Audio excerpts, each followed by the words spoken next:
Isang maaliwalas at mapagpalang araw sa ating mga kayanggaw at kabangers. Matagal na rin po ako nakikinig sa channel na ito.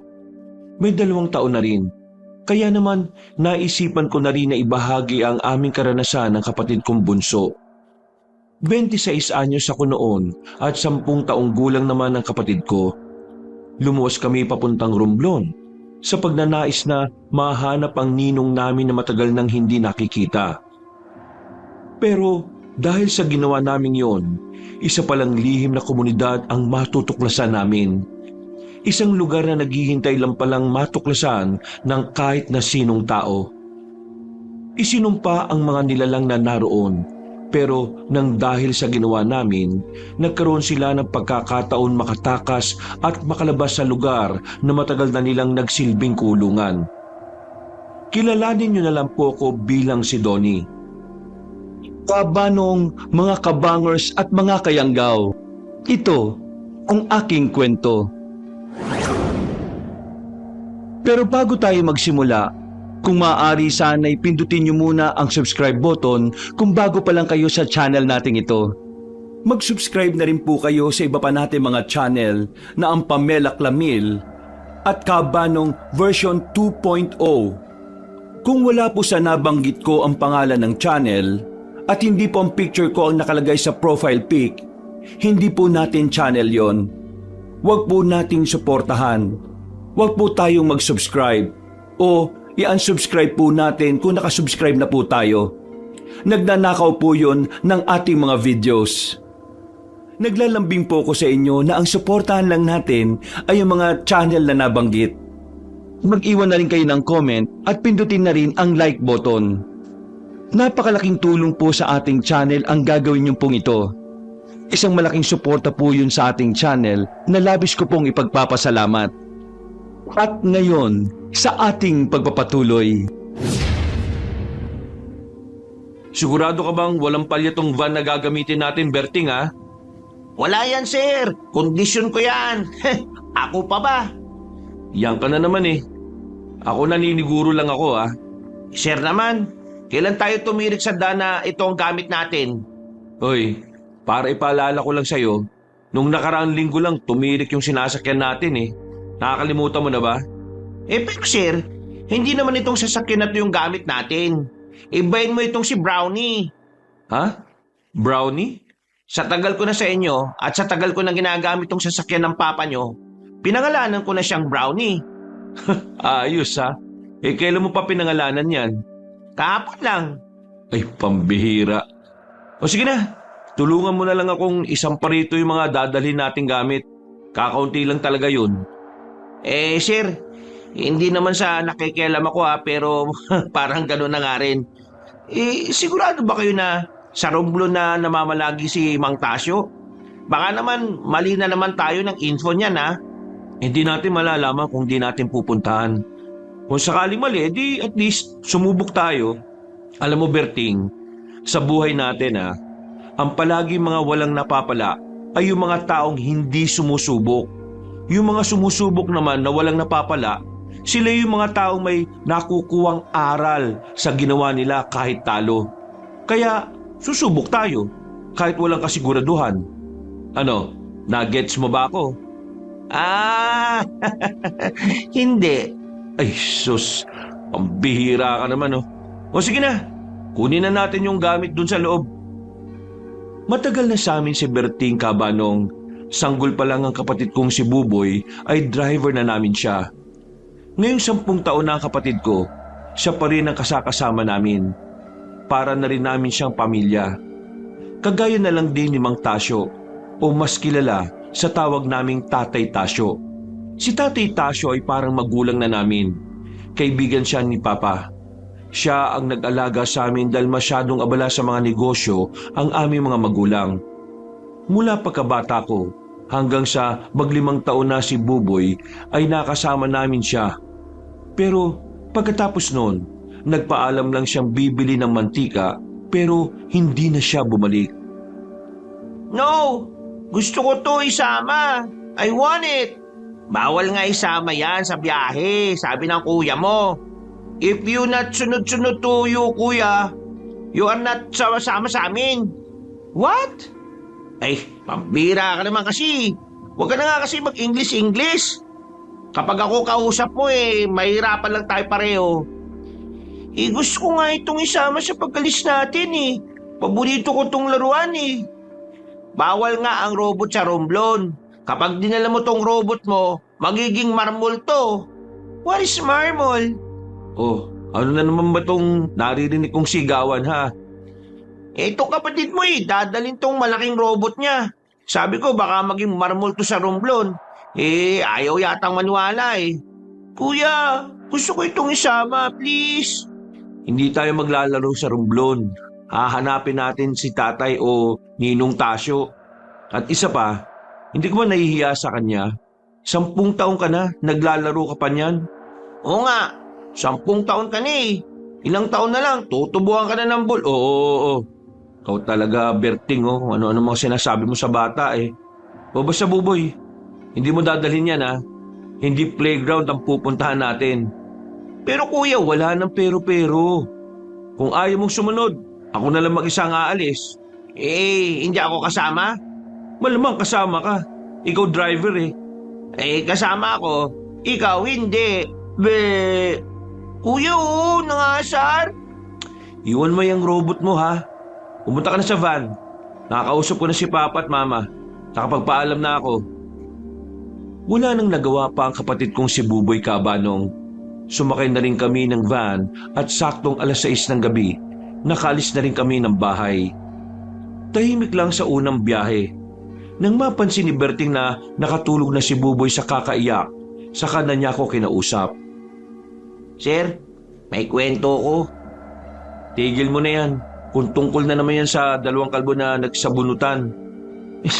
Hindi sir, iba to. O ano ba yan? Narinig ko kasi usapan nila Aling Medina kanina at ni Daisy sa kusina. Yung tungkol daw sa di ba nga taga Romblon din sila? Oo nga. Tungkol ba saan? Nasabi kasi ni Aling Medina na maganda raw sa Romblon. O tapos? Yun na yun sir. Sus, wala ka talagang masabing matino no? Mag-focus ka na nga lang dyan sa minamaneho mo. Mamaya mabangga pa tayo. Natatawa-tawa pa siya sa pinaggagawa niya. Ako naman ay itinuon na lamang din ang atensyon sa dinaraanan namin. Makalipas ang ilang oras, nakarating na rin kami sa pier. Naisampa namin na maayos sa barko ang sasakyan namin. Sakto rin ang dating namin dahil ilang minuto na lang ay aalis na. Malayo-layo ang magiging biyahe namin. Kaya nang makarating na kami sa binayaran naming kwarto, nagpahinga na muna kami. Paggising ko, madaling araw na. Sabi ni Berting, mga gabi o madaling araw na rin kaming makakarating sa Romblon. O baka lagpas 1 araw, depende sa panahon. Nagising ko ba kayo, sir? Hindi naman. Bakit? Ano bang ginagawa mo kanina habang natutulog ako? Natutulog din. Baka kasi malakas yung hilik ko Hindi naman. Sir, tanong ko lang. Medyo personal ito Pero wag mo na lang sagutin kung ayaw mo. Pero bakit hindi pa kayo nag-aasawa, sir? Sa edad nyo ngang yan pwede na kayong magkaanak Baog ba kayo? Sira ulo. Baog agad. Hindi ba pwedeng hindi pa ako handang maging magulang at maging isang asawa? Bakit naman hindi kayo handa? Nasa inyo na nga ang lahat Pera, kagwapuan. Pagiging handa sa isip. Ayoko mag-asawa agad ng hindi handa. Kasi ang maghihirap lang naman sa desisyon ko na yun yung magiging anak ko. Mahirap magkaroon ng isang ama na hindi handa sa responsibilidad. Kagaya na lang ng tatay namin. Nabuntis niya si mama nang wala sa plano. Kaya yun, nasanay na lang ako na mas madalas niya pang kasama yung mga kapwa niya negosyante kaysa sa amin. Kasi yun naman ang ginagawa niya bago ako mabuo sa mundong ito Kung sa bagay, may tama ka, sir. Ang daming nagiging magulang ng maaga ngayon dahil sa maraming dahilan. Una, kapusukan. Pangalawa, dinidiktahan sila ng lipunan na mag-anak na dahil pakaramdam ng mga tao kapag wala pang anak ang isang lalaki at babae. na pag-iiwanan na sila ng panahon. Pero ang realidad, hindi naman karera ang pagbuo ng pamilya o ang pag-aasawa at pag-aanak eh. Ang pagkakaroon ng pamilya ay dapat na kusang nabubuo dahil sa pagmamahal at pagiging handa sa mga bagay-bagay. Kapag nagpamilya ka kasi, tinatanggap mo na kaagad ang responsibilidad at obligasyon. At yung dalawang yan ay hindi mo dapat madiliing mapunta sa'yo. Kasi yung dalawang yan ang pinakamabigat na dadalhin mo bilang isang asawa at magulang. At saka, bakit ba nila minamadaling mag-anak ang isang tao? Sila bang magpapakain sa bata kapag sinilang na? Hindi naman, di ba? Pasensya na sir ah. Nagtatanong lang naman ako eh. Sinasagot ko lang rin naman yung tanong mo kaya sana malinawan ka. Ikaw, bakit hindi ka pa nag-aasawa? Halata ba sir? Walang napatol eh. Buwang ka kasi. Natawa na lang kaming dalawa. Matapos ang usapan namin, bumalik na lang kami sa pagtulog. Mabilis na kinain ng oras ang mga sandali. Hindi na namin namalayan na nakarating na kami sa Romblon. Sobrang haba ng binyahe namin.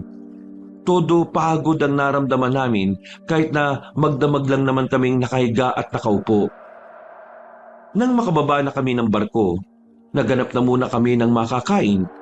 Sa hindi ko malamang dahilan, nakaramdam ako ng pagkailang sa kung paano kami tingnan ng mga tao sa kainan.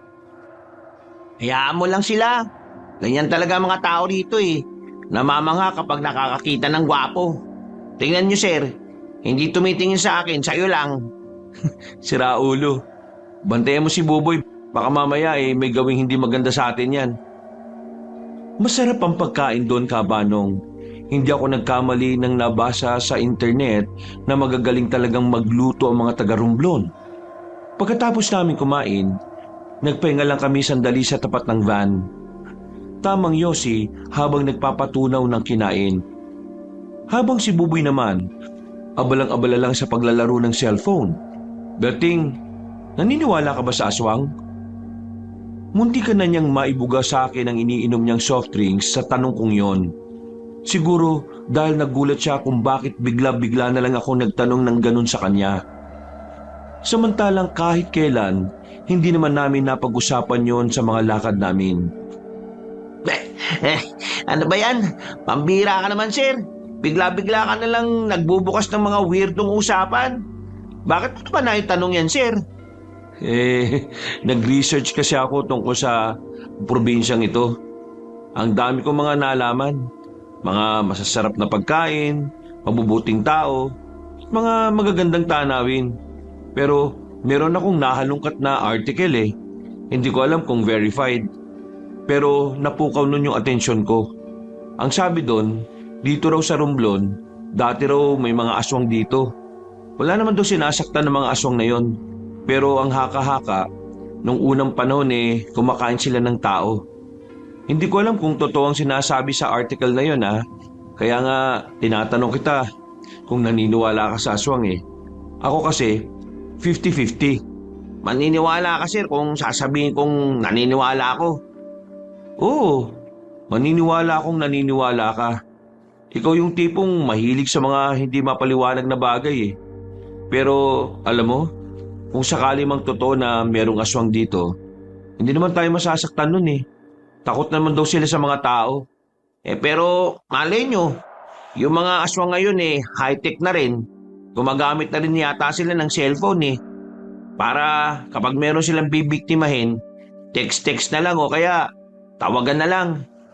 Ang malas lang kasi baka wala silang load o signal Padalas kasi sa mga liblib na lugar sila. Napakasira ulo mo talaga kahit na kailan no. Ngayon ako, tara na nga. Bumalik na kami sa loob ng van. Muli kong nireview ang address na binigay sa amin ng kakilala ni Tatay Tasyo. Malayo-layo pa rin ang biyahe namin. Inabot na kami ng hapon, pero hindi pa rin namin makita. Ang sabi ng mga napagtanungan namin, lumang lugar na raw ang San Rafael. Dahil sa dami ng sakuna na raw na dumating, parang natabunan na raw ng lupa ang lugar na yon. Kaya wala nang nakakaalam kung saan. Medyo nabahala kami noon kasi yun lang naman ang lugar na binigay sa amin. Wala naman kaming ibang alam na pwedeng puntahan ni Tatay Tasyo. Tanging doon lang talaga. Kaya naman, pinarada na muna namin ang sasakyan sa gilid ng daan. Wala na kaming pakialam kahit na madilim pa sa parting yon. Pampihira. Kanina pa tayo eh. Nakakapagod na ah. Hindi naman natin makita. Grabe no? Ganun yun talaga kami si Mang Tasyo para matyaga kayong hanapin siya? Pangalawang tatay na rin kasi namin yun. Kaya hindi naman siguro masama kung paghirapan namin na hanapin siya kung saan siya matatagpuan. Kalahati ng buhay namin, yun yung pinunan niya eh. Kaya hahanapin namin siya kahit na anong mangyari. Miss na rin kasi siya ni Buboy eh.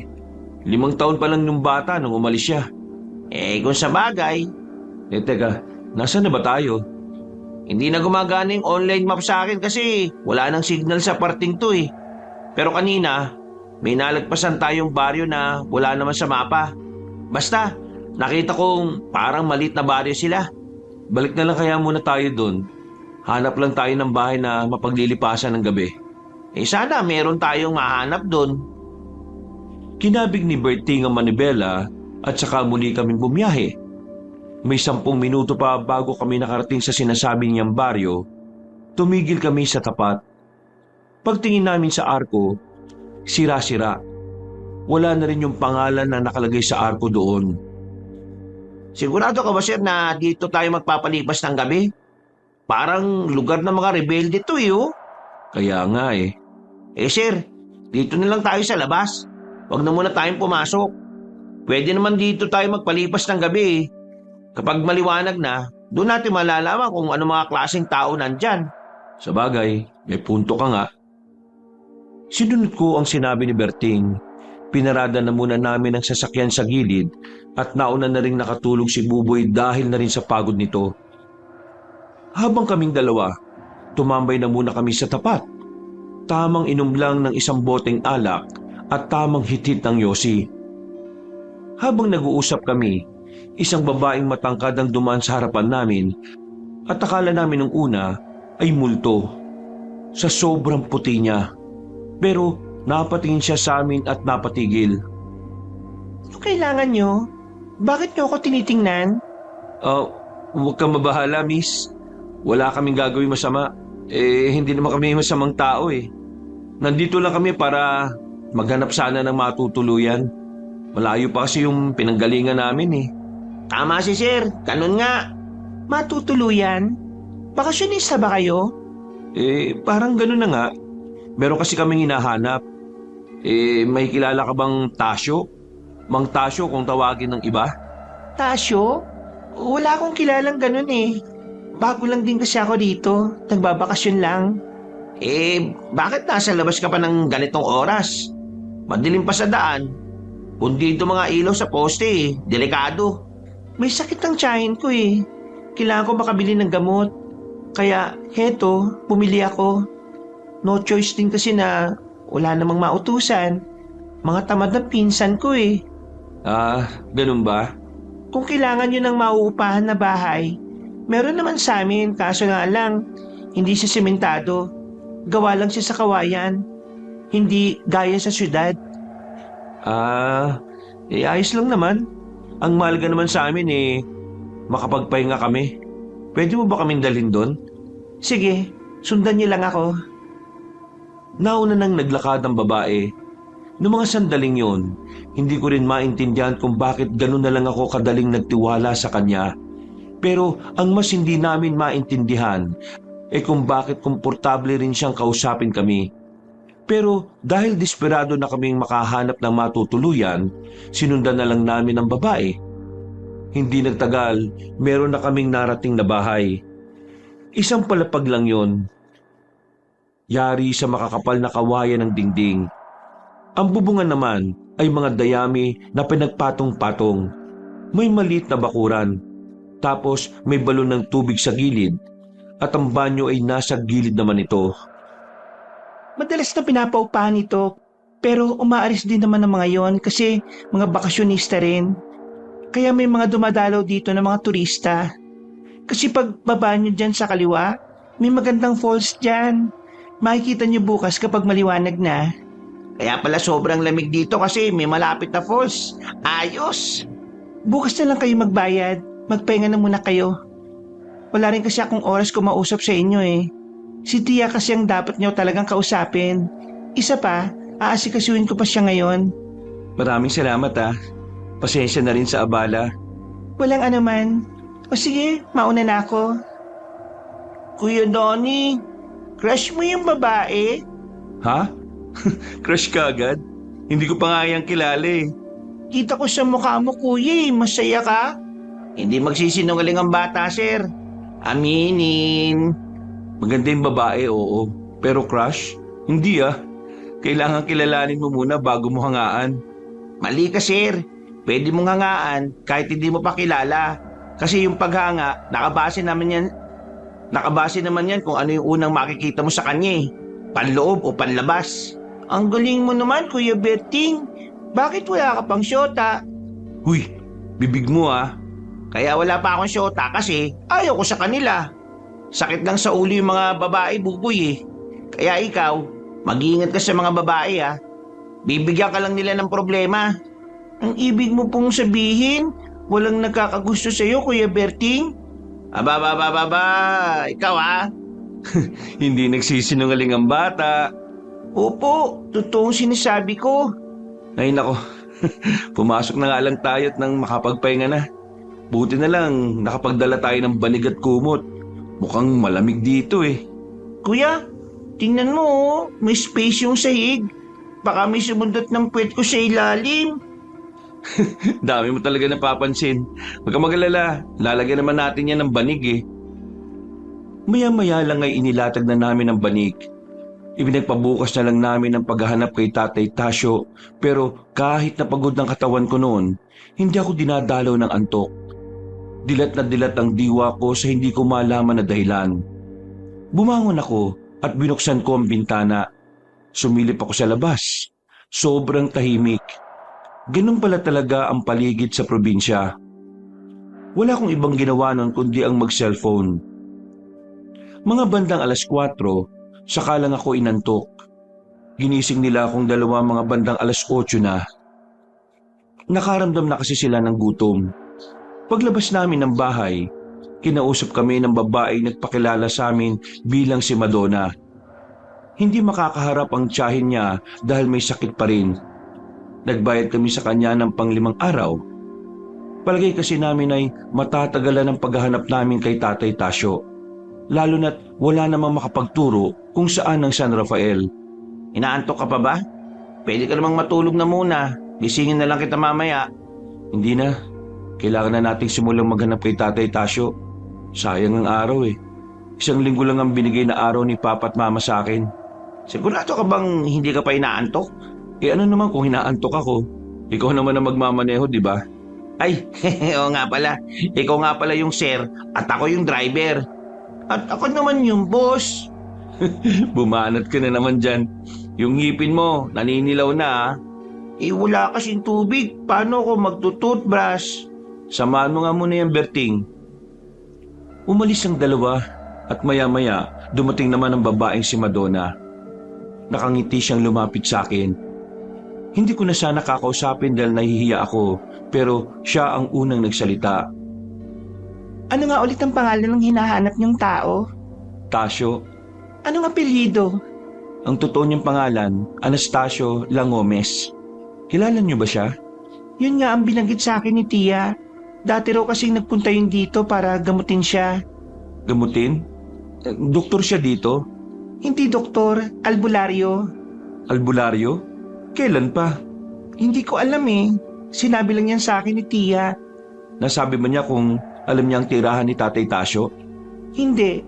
Pero meron siyang nabanggit na lugar. Saan? San Rafael. Alam na namin yan.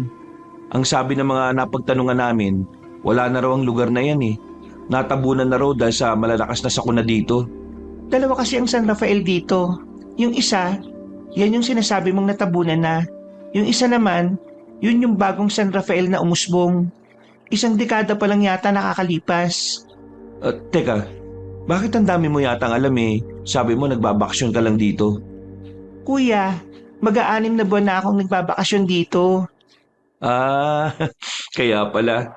Nagdududa ka ba sa mga sinabi ko? Hindi naman.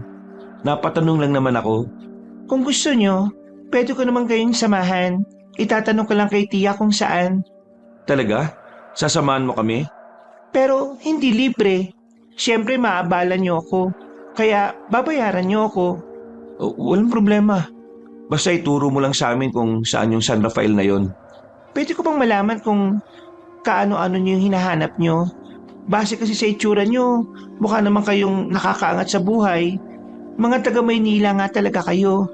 Si Tatay Tasyo, siya ang nag-alaga sa amin ng kapatid ko. Kaso nung pagka-5 taon ng kapatid ko bigla siyang nawala.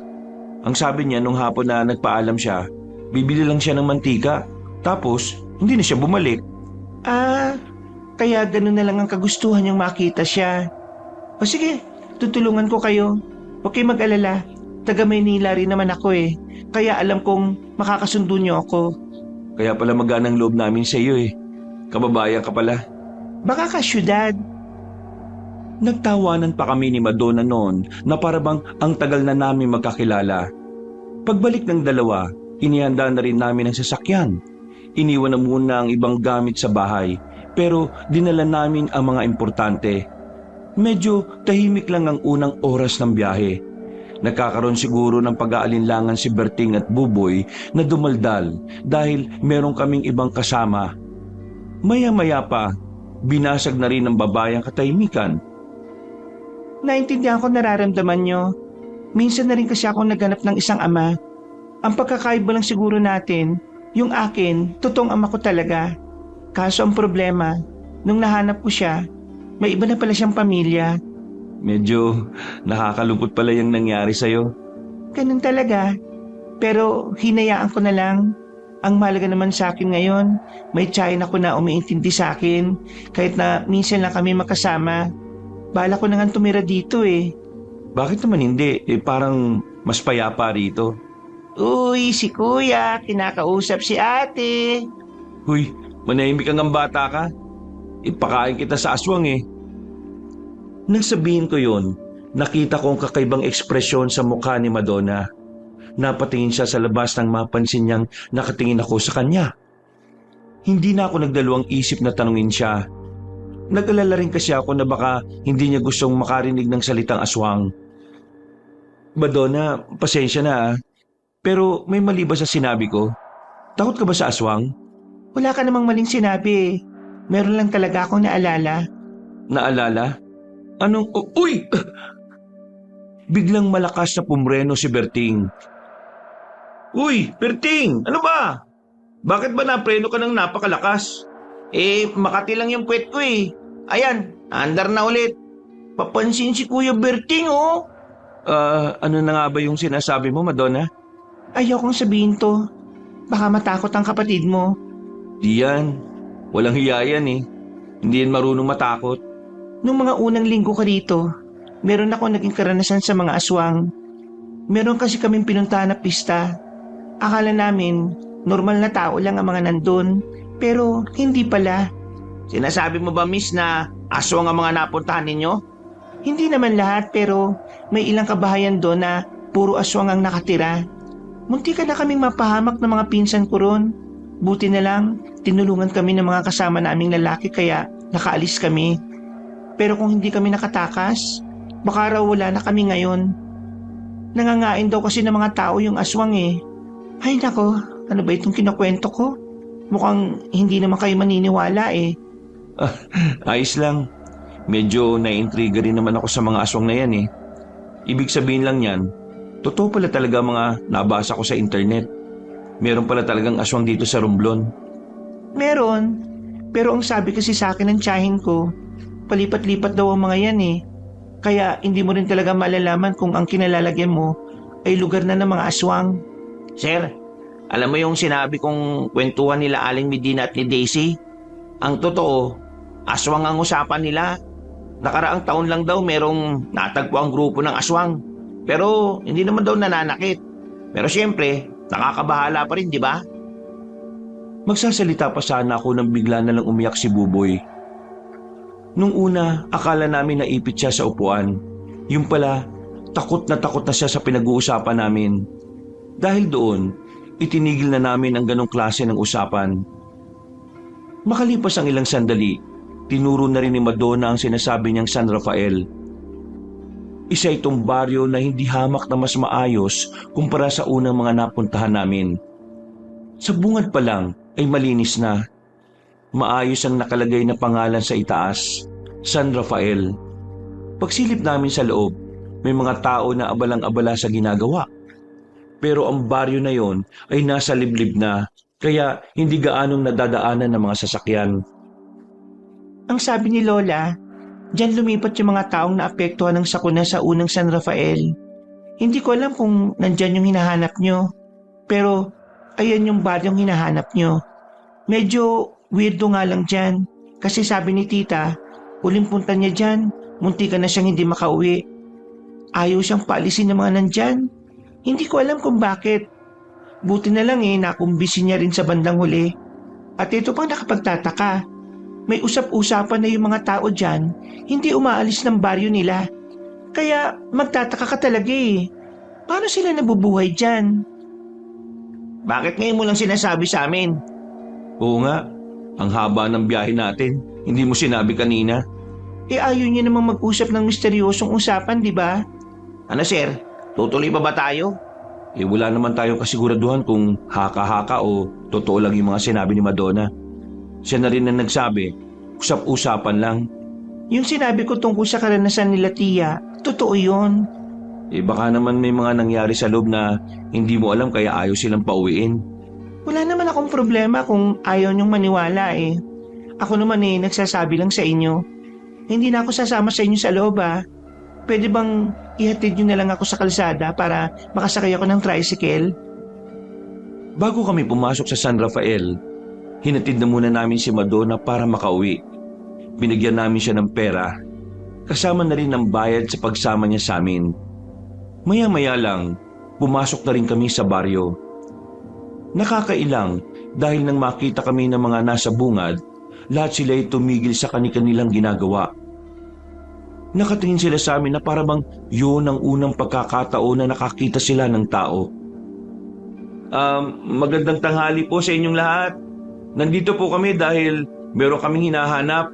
Sir, mukhang hindi naman titira si Mang Tasyo sa ganitong uri ng lugar Kailangan pa rin nating subukan kung nandito nga. Kuya, parang natatakot na ako dito. May matandang babae na dumating. Maayos ang suot niya. Malinis at mukhang magara. Maaliwalas din ang mukha kahit medyo kulubot na rin ang balat. Nakangiti, kumpleto pa ang ngipin. Magandang tanghali sa inyo. Ano ang may paglilingkod ng aming baryo? Magandang tanghali po. Meron lang po kaming hinahanap na tao. May nakapagsabi po kasi na dito siya naninirahan. Tao? Anong pangalan at makakilala ko? Tasyo po. Tasyo?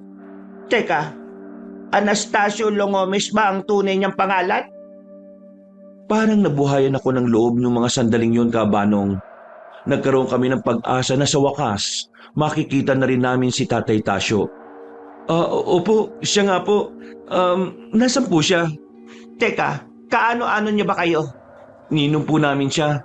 Bukod doon, parang tatay na rin kasi siya sa amin. Kasi siya ang nag-alaga sa amin nung bata pa po kami. Dito nga nakatira si Tasyo. Ang kaso, umalis siya ngayon. Nanggagamot kasi ang taong yon. Alam niyo ba na isa siyang mahusay na albularyo? So, totoo talaga na albularyo siya? Abay, oo naman. Napakahusay ng taong yon. Sa katunayan, marami na siyang natulungan. Sir, mukhang manggagamot talaga si Mang Tasyo dito sa Romblon Siya nga pala. Ako nga pala si Loresca. Ako ang asawa ng kapitan dito, si Demetrio. Kami ang namamahala rito sa baryo namin. Kung gusto nyo, dadaling ko kayo sa bahay ni Tasyo. Ang kaso nga lang, wala naman siyang kagamit-gamit. Kapag naalis kasi siya, yung kakaunting gamit na kaya niyang dalhin, dinadala niya. Hindi naman kasi talaga siya taga rito. Nakiusap lang siya sa akin na pansamantalang dito muna siya kasi meron siyang ginagamot na malapit lang dito. Kailan naman po kaya siya babalik? Hindi ko rin alam. Depende kasi yan. Kapag marami siyang ginagamot, napapatagal. Kung alam ko lang kung saan siya nang gagamot, abay ituturo ko na lang sa inyo. O tara, sumunod kayo sa akin. Dadaling ko kayo sa bahay niya para habang hinihintay niyo siya may matutuluyan kayo. Nagkatinginan kaming dalawa ni Berting. Napatangon na lang kami. Sinundan namin ang matanda. Habang ang mga nadadaanan naman namin ay ngumingiti lang. Pero halata namang napipilitan lang sila. Hindi na lang namin sila pinapansin. Ang mahalaga naman sa akin noon, mabait sa amin yung matandang babae. Ilang minuto lang, nakarating na rin kami sa sinasabing bahay ni Tatay Tasyo. Bakuran pa lang, mahahalatang bahay yun ng albularyo. Ang dami kasing mga nakasabit na burloloy. Pero sa loob, walang kagamit-gamit kundi unan at banig lang. Paano? Maiwan ko na muna kayo. Baka mamaya dumating ang asawa ko para kausapin kayo. Huwag kayong mahiya. Ganito talaga kami sa mga bisita. Muling ngumiti sa amin na matandang babae. Kami naman ay napangiti na lang din at kumuway pa habang naglalakad siya papalayo. Si Buboy, pansin kong hindi siya nagsasalita. Tahimik lang siya. Parang may malalim na iniisip. Buboy, ayos ka lang? Nagugutom ka na ba? Kuya, sigurado ba na nandito si Tatay Tasyo? Yun ang sabi ng matandang babae. Kailangan nating subukan. Malay mo, nandito nga. Ang pangit kasi ng lugar na to, kuya. Uy, bibig mo. Kapag narinig ka ng mga taga rito, baka magalit yung sayo. Paano pangit? Mas malinis at maliwalas nga rito kumpara sa baryo nila Madone. Gutom lang yan, Berting. Ilabas mo na lang ngayong dala-dala natin pagkain. Pakainin mo tong isang to. Yes, sir. Para malis yung pagkatulig ng batang yan. Hindi naman po ako nagugutom Sigurado ka? Walang iiyak-iyak mamaya Seryoso lang na tumango ang kapatid ko. Hindi ko rin alam kung bakit biglang ganun na lang ang kanyang pinapakitang ugali. Hindi naman siya ganun kaseryosong tao. Pero kakaiba si Buboy noon. Para siyang matanda na may iniisip na kakaibang bagay. Dumating ang alas 5 ng hapon, naisipan kong bumalik sa baryo nila Madonna para kunin ang iba naming mga gamit. Naisip ko rin kasi na doon na lumipat sa lugar kung saan naroon si Tatay Tasyo. Umayag naman si Berting at Buboy. Hindi ko na sila pinasama dahil baka biglang umuwi si Tatay Tasyo at walang maabutan. Bumalik agad kayo, sir Magagabi na Ikaw na lang munang bahala sa batang yan Kapag may problema, tawagan mo kagad ako. Walang problema, akong bahala rito. Hoy, Buboy, umayos ka Huwag kang pasaway. Huwag ka rin pasaway. Loko to O sige na, aalis na ako. Inuha ko na ang susi kay Berting. Nagmamadali akong maglakad nang makasalubong ko ang isang matandang lalaki. Malapad din ang ngiti niya. Nilipitan niya ako kagad nang makitang mabilis ang lakad ko. Iyo, sandali lang. Magandang gabi ho. Sino kayo? Nako, ako yung asawa ni Loresca. Ako kapitan dito. Kayo po pala yun. Pasensya na ho hindi ko alam Wala naman problema. Pero bakit ka nagmamadali? Aalis ka ba? Oho, kailangan kong balikan yung mga gamit namin doon sa isang baryo na una naming napuntahan. Bala ko kasing dito na mag-stay habang hinihintay si Tatay Tasyo. Magbabayad na lang po kami. Hindi na kailangan magbayad. Hindi rin naman ibang tao sa amin si Tasyo. Basta magkita lang kayo ulit. Masaya na kami ni Loresca. Bait niyo naman po palang kapitan, ano? Hindi naman. Natutuwa lang talaga ako na merong mga kagaya niyong kabataan na hindi nakakalimot sa matatanda. Paano? Mag-iingat ka sa pagmamaneho, ha? Sige po. Maraming salamat po, Mang Demetrio. Tinapik niya pa ako sa balikat. Binilisan ko na lang ang lakad ko, kabanong. Bago ako makapasok ng van, nakita ko pang nakatingin sa akin ng ilang lalaki sa bungad ng baryo. Tumango ko sa kanila. pero nanatiling seryoso ang kanilang muka. Mabilis ang pagpapatakbo ko ng sasakyan kaya kalahating oras lang narating ko na rin ang baryo nila Madonna. Sakto naman na nasa bakuran siya ng bahay namin, nagwawalis. Oh, bakit nagwawalis ka dyan? Gabi na. Ikaw, bakit mag-isa ka lang bumalik? Iniwan ko na muna si Berting at si Buboy doon. Kukunin ko lang naman yung iniwan naming gamit dito. Doon na muna kasi kami mag-stay habang hinihintay si Tatay Tasyo. Pagkasabi kong yun, biglang nagbago ang reaksyon ng mukha ni Madonna. Sandali niya ring nabitiwan ng walis pero dali-dali niya yung dinampot. Oh, ayos ka lang? Huwag na kayong tumuloy doon. Ha? Bakit naman? Doon daw nakatira si Tatay Tasyo eh. Masama ang pakiramdam ni Tia doon. Sabi niya sa akin, hindi normal ang mga tao doon eh. Ha? Paano hindi normal? Parang may baliw daw. Basta, hindi kayo dapat nandun. Sorry kasi dinala ko kayo doon. Pero gusto lang naman naming makatulong ng tiyahin ko pero hindi talaga dapat na naroon kayo eh. Oh, kalma lang. Wala ka namang kasalanan eh. Isa pa, nakausap na namin yung mga tao ron, lalo na yung kapitan. Mabait naman sila sa amin eh. Baka kasi yung tinutukoy mong lugar yung dating San Rafael na wala na ngayon. Ibang San Rafael na yung nakatirik doon. Napailing na lang si Madonna. Hindi na siya nagsalita. Pero bakas sa mukha niya na parang ayaw niya akong paalisin. Hinawakan niya ang kamay ko. Pailing-iling ulit. Sa hindi inaasahan, bigla na niya akong niyakap. Pasensya ka na pero kailangan ko na talaga silang balikan dun eh. Huwag na, delikado doon. Dito ka na lang. Madonna, ang weird mo na. Hindi na ako natutuwa. Gusto ko lang naman kayong iligtas eh. Mali ba yon? Nandun na nga yung mga kasama ko. Kailangan ko silang balikan kasi hinihintay na nila ako eh. Kung babalikan mo sila, mapapahama ka rin. Mga siraulo't basag ulo mga tao rin eh. Buti nga, nakaalis ka pa doon. Ha? Kanina mga baliw. Ngayon basag ulo. Ano ba talaga? Sa pakikipag-usap ko sa kanya, halos tumagal din ako ng kalahating oras. Talagang ayaw niya akong paalisin. Kulang na lang lumambitin siya sa braso ko.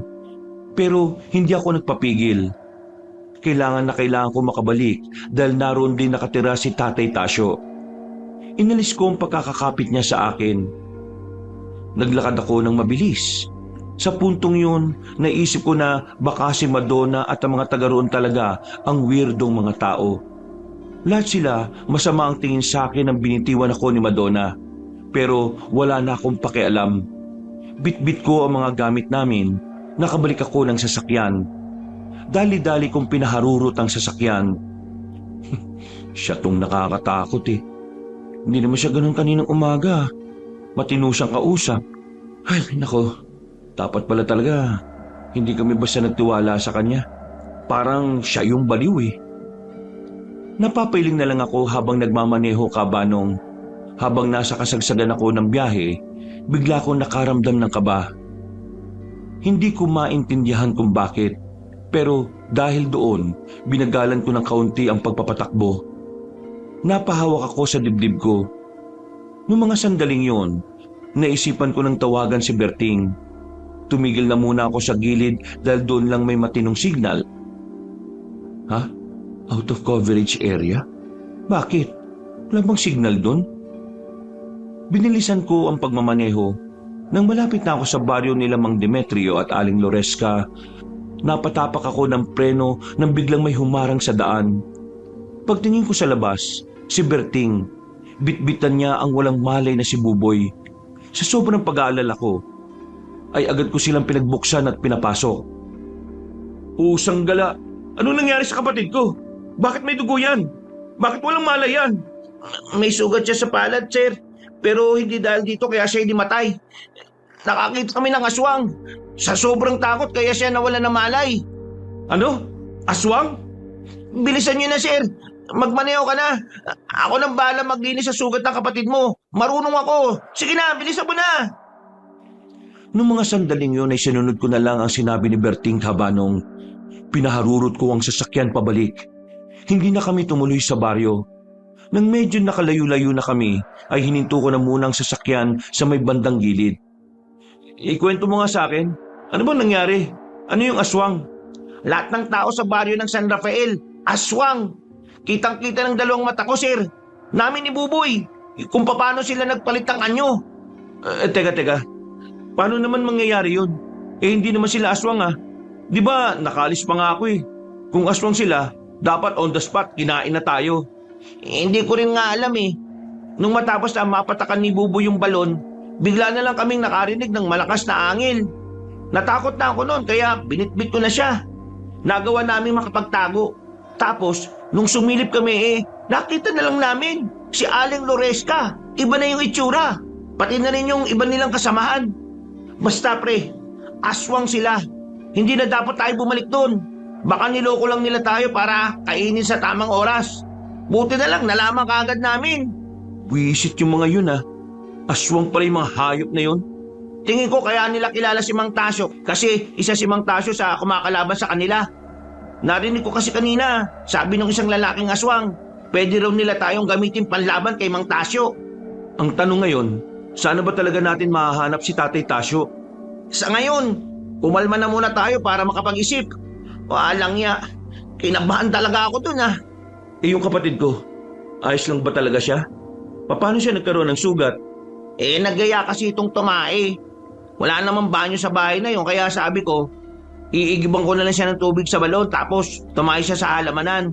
Ang kulit, nakihawak din sa timba. Yero yun. Ayun, nasugat. Ang mahalaga, ayos lang siya. Hindi ko mapapatawad ang sarili ko kapag may nangyari sa kanya. Sir, pasensya na kanina ah. Sa sobrang taranta ko, natawag kitang pare. Wala yun. Halos magkasing edad lang naman tayo eh. Kung bumalik na lang kaya tayo kina Madonna, tama sila ng sinabi. Hindi na tayo babalik doon. Ha? Bakit? Hindi ba kayo nagkasundo? Kanina, ang weirdo niya. Para siyang poses ng kung ano. Pinipigilan niya ako makabalik kagad sa inyo eh. Hinala ko nga, aswang din sila eh. Tapos, kaya niya ako pinipigilan para dalawa lang kayo ni Buboy doon. Bakit? Nakita mo ba siyang naging aswang? Baka ayaw niya lang talagang mapahama ka. Masama nga ang kutob ko eh. Tingin pa lang sa akin ng mga tao ron, kakaiba na eh. Hindi naman sila ganun nung unang dating natin eh. Di kung ganun, hindi rin pala talaga tayo babalik sa kanila. Ang tanong, tayo ngayon. Bahala na. Full tank naman tayo eh. Kung saan tayo dalhin basta ligtas. Ako na magmamaneo, sir, para makapagpahinga ka. Nagpalitan na kami ni Berting. Naging tahimik na ang mga sumunod na minuto. Nagising na rin si Buboy noong mga sandaling yun. Ramdam na ramdam ko pa rin ang takot base sa kanyang paghawak sa kamay ko. Nanginginig siya. Niyakap ko na lang siya para kahit na papaano, mabawasan ang pangamba na kanyang nararamdaman. Hindi pa kami nakakalayo sa pinanggalingan namin.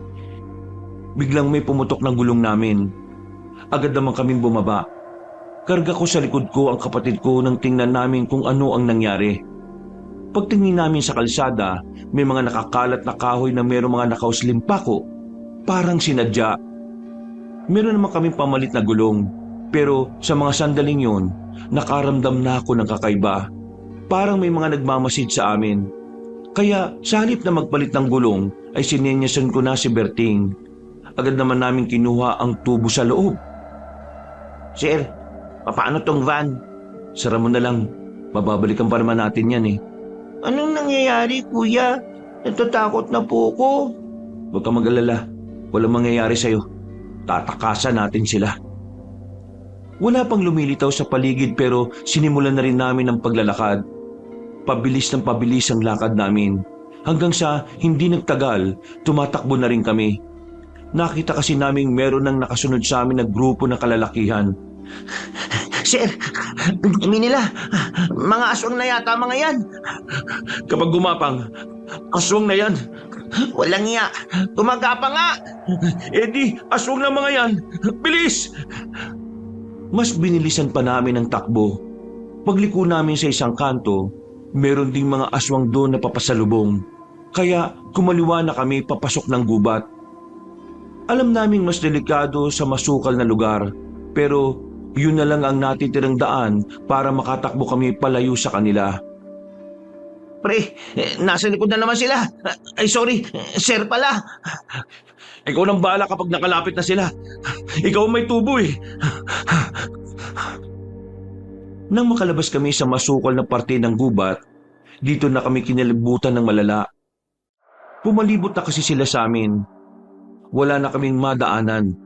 Iyak na rin ng iyak ang kapatid ko noon, kaya mas lalo akong kinabahan. Nagdarasal ako noon na sana merong himala na mangyari sa mga oras na yun. Sige, lumapit kayo mga inayuba kayo. Papaluin ko mga mukha nyo.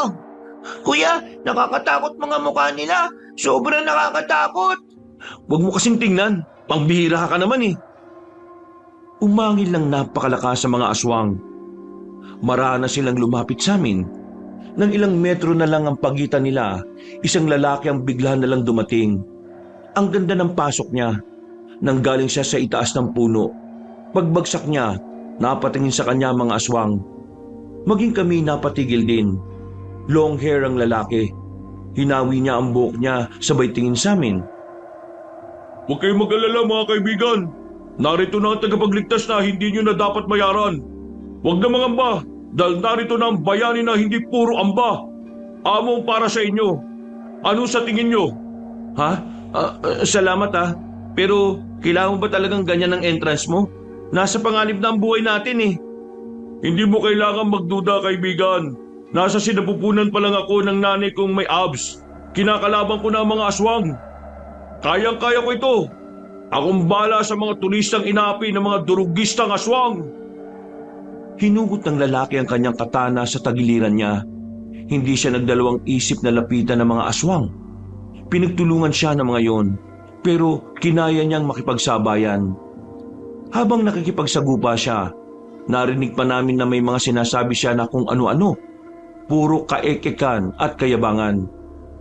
Napatay ng lalaki ang 4 na aswang, pero nakatakas naman ang 5. Umatras sa mga yon nang mapansin nilang hindi nila kakayanin ng lalaki dahil sa husay nito sa pakikipaglaban. Ano? Nasaktan ba kayo mga kaibigan? Hindi naman. Maraming salamat sa iyo kung sino ka man. Bago magkalimutan, magpapakilala lang ako. Ako nga pala si Among. Kagaya ng sinabi ko kanina, trabaho ko ang pagpaslang sa mga aswang. Mabuti na lang at natsyempuhan ko kayo rito. Dito kasi ang ruta ng pag-iikot ko eh.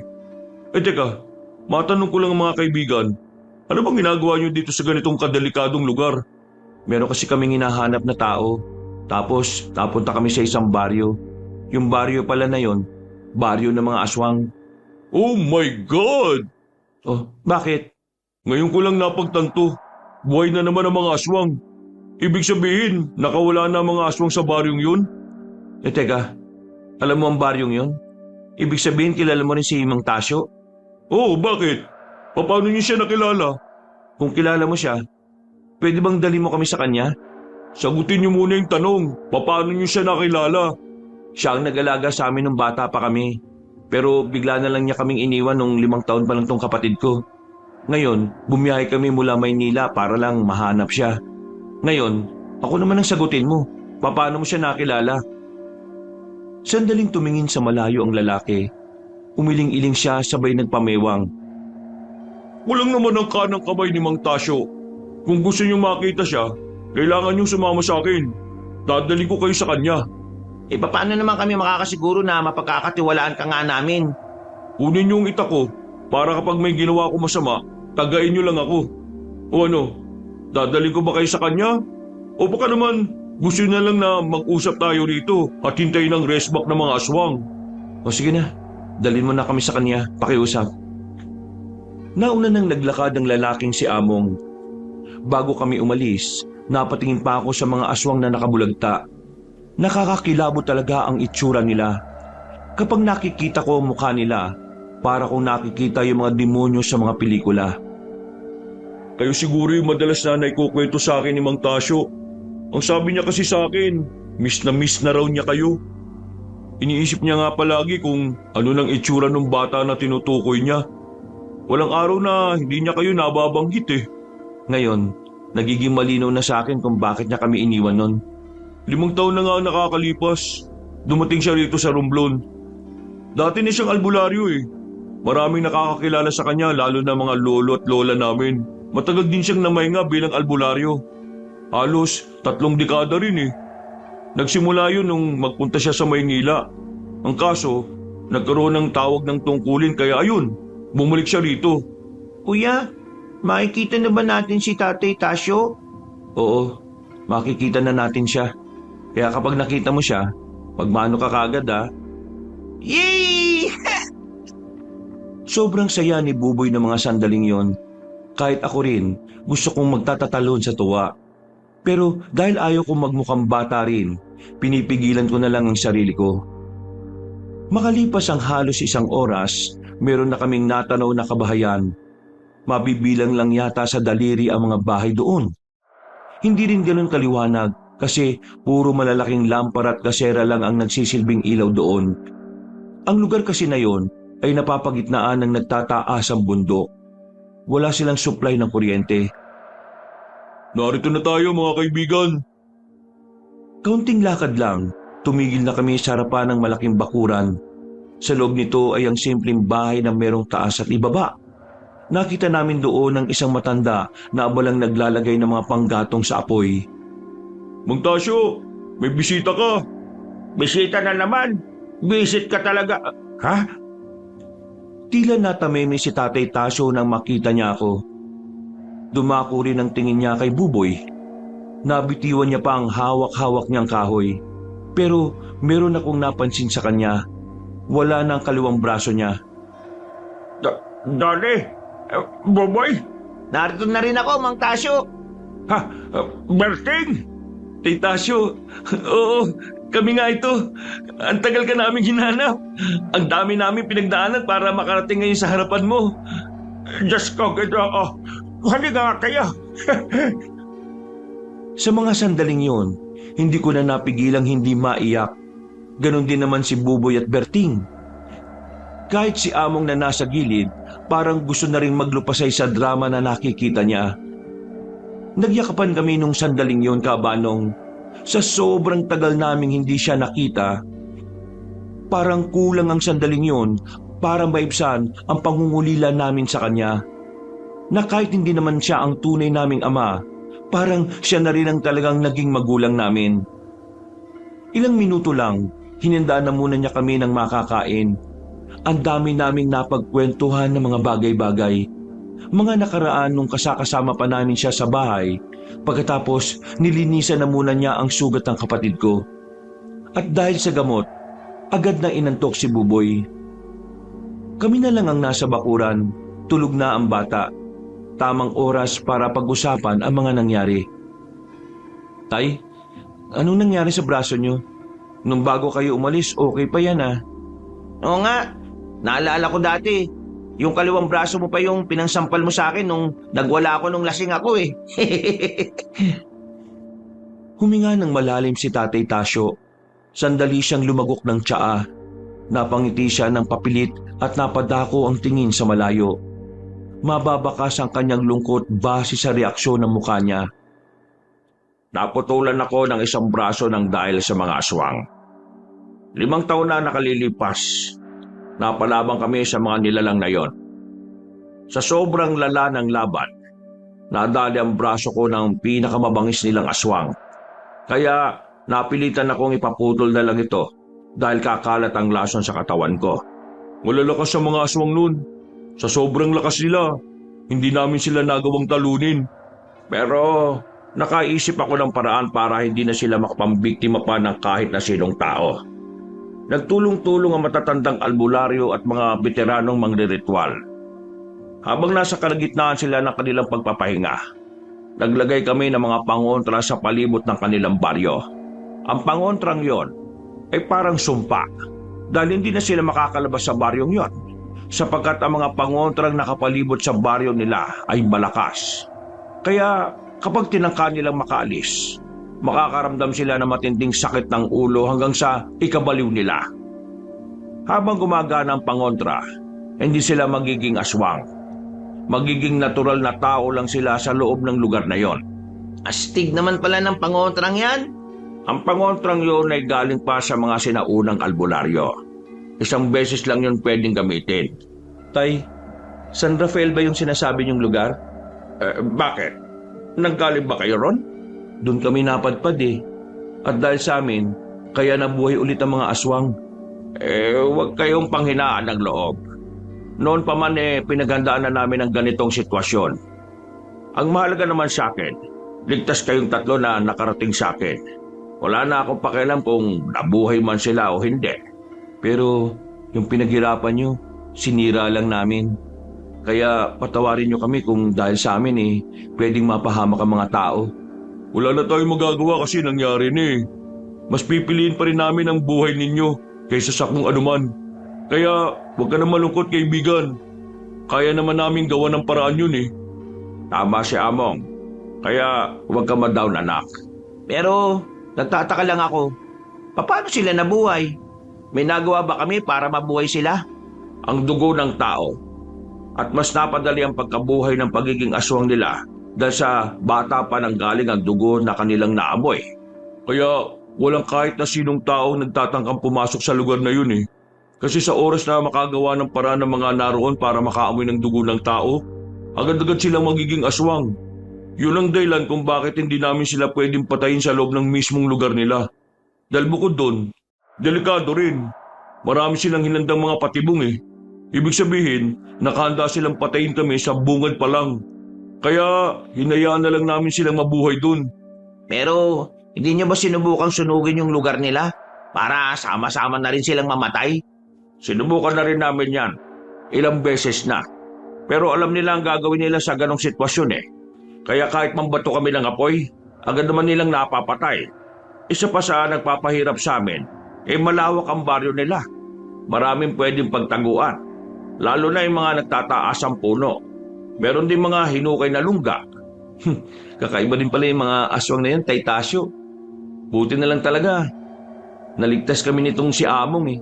Kung hindi, baka wala na kami ngayon. Ako pa ba? Among yata ito. Yan ka na naman eh. Nagyayabang ka na naman. Pero Tay, bakit hindi mo man lang sinabi sa akin ang dahilan kung bakit kailangan mong umalis? O kahit kina mama at papa? Nung sandaling yon, wala na akong oras magpaliwanag. Kailangan na ako ng mga tao rito. Isa pa, ayoko rin naman na magbago ang tingin nyo sa akin. Gusto ko, ang tingin nyo lang sa akin na isang pangalawang magulang. Hindi isang durugista ng aswang na madalas natatalsikan ng dugo sa katawan. Iniisip ko kasi noon, baka hindi nyo ako maintindihan. Lalong-lalo na ang papa mo. Kahit na magkumpare kami, kilala ko kung paano siya mag-isip. Baka isipin pa noon kriminal ako. Pero wag ka. Nagbabago na yun. Hindi na mainitin ang ulo nun ngayon. Baka naman kasi high blood na, kaya kalma-kalma na lang. Nadali mo, Tay. Sabi na nga ba eh. Nagtawanan na lang kami ng mga sandaling yon, Kabanong. Parang walang nangyaring habulan dahil sandali naming nakalimutan ang mga kaganapan. Noong mga oras na yon, sobrang gaan ang pakiramdam ko. Hindi ako nakakaramdam ng kahit na anong takot o pangamba dahil kasama namin siya. Maya-maya lang, pinapasok na rin kami ni Tatay Tasyo. Umuwi na rin si Among para makapagpahinga. Hindi ako makatulog noon. Habang si Berting, sobrang lakas na ng hilik sa loob. Lumabas ako ng bahay. Inabutan kong abala pa rin si Tatay Tasyo sa nilalaga niya. Hindi ka magpapahinga? Di pa po ako dinadalaw ng antok eh. Siguro dahil masaya lang talaga ako kasi sa wakas, nakita ka na rin namin. Pasensya na kayo ha. Ang dami niyong pinagdaanan para lang mahanap ako. Naku, worth it naman eh. Kaya ayos lang. Kumusta? Nag-asawa ka na ba? Hindi pa ho. Sakit lang sa ulo yan eh. Kung sa bagay, may punto ka. Pero Tay, nag-aalala ako sa inyo. Lalabanan niyo pa rin ba yung mga aswang kahit na wala nang kaliwang braso niyo? Kaliwang braso lang naman ang nawala sa akin, anak. Hindi ang katapangan. Hanggat hindi ka kinakain ng kaduwagan, kahit wala ka pang 2 kamay at 2 paa, lalaban at lalaban ka pa rin kahit ang kaya mo lang gawin kagatin sila. Kakaiba ka talaga, Tay. Noon pa man, napakatapang mo na talaga eh. Naalala ko, munti ka na kayong magsuntukan ni Papa dahil lang sa akin. Sa raulo naman kasi ang Papa mo eh. Uuwing lasing tapos ikaw ang pag-iinitan. Alam mo, miss ko na rin yung Papa mo eh. Sana makauwi na rin ako sa Maynila pagkatapos nitong mga problema dito. Naging maganda naman ang muling pagkikita namin yon ni Tatay Tasyo. Naging payapa ang gabi namin. Kinabukasan, ipinakilala niya kami sa mga kapwa niya albularyo na taga roon din. Mababait ang mga tao roon. Mainit ang pagtanggap nila sa amin. Sa katunayan, pinaglutuan pa nila kami ng masasarap na pagkain para sa aming pagdating.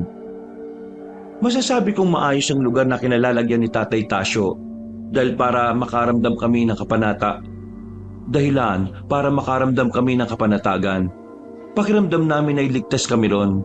Pero ang kasiyahan namin ay hindi permanente nung panahon na yon. Dahil habang nasa Romblon kami, kailanman ay hindi matatahimik ang mga aswang. Ayon kasi kay Tatay Tasyo, si Buboy ang pinakagusto nilang kunin dahil ang dugo ni Buboy ang muling nagpabalik ng kanilang pagiging aswang. Nak, bukas ng umaga, kailangan nyo ng lisanin ng Romblon ha. Hindi kayo ligtas habang narito kayo sa probinsyang ito. Hindi sila titigil hanggat hindi nila kayo nakukuha, lalong-lalo na si Buboy. Pero, Tasyo, dapat sumama na po kayo sa amin. Ang tagal na po namin kayong hindi nakakasama sa bahay. Buboy, makakasama naman tayo ulit ng mas matagal. Pero sa ngayon kailangan kong talunin ng mga aswang dito. Buboy, tama si Tatay Tasyo. Kailangan siya sa lugar na ito. Kaya naman, gawin din natin yung parte natin para hindi maging pabigat sa kanila. Tay, bukas na bukas, maaga kaming aalis. Pero ipangako mo sa amin makakawi ka ng buhay sa atin. Sige, pinapangako ko yan. Napangiti na lang ako sa sinabi niyang yon. Alam ko kasing tuto pa rin niya kapag sinabi niya.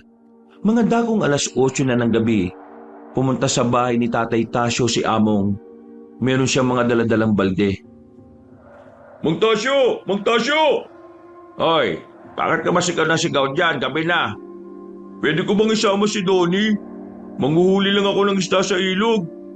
Ang sabi ni Kabentong, marami daw isda ngayon kasi yung mga nasa dagat, naligaw sa ilog eh.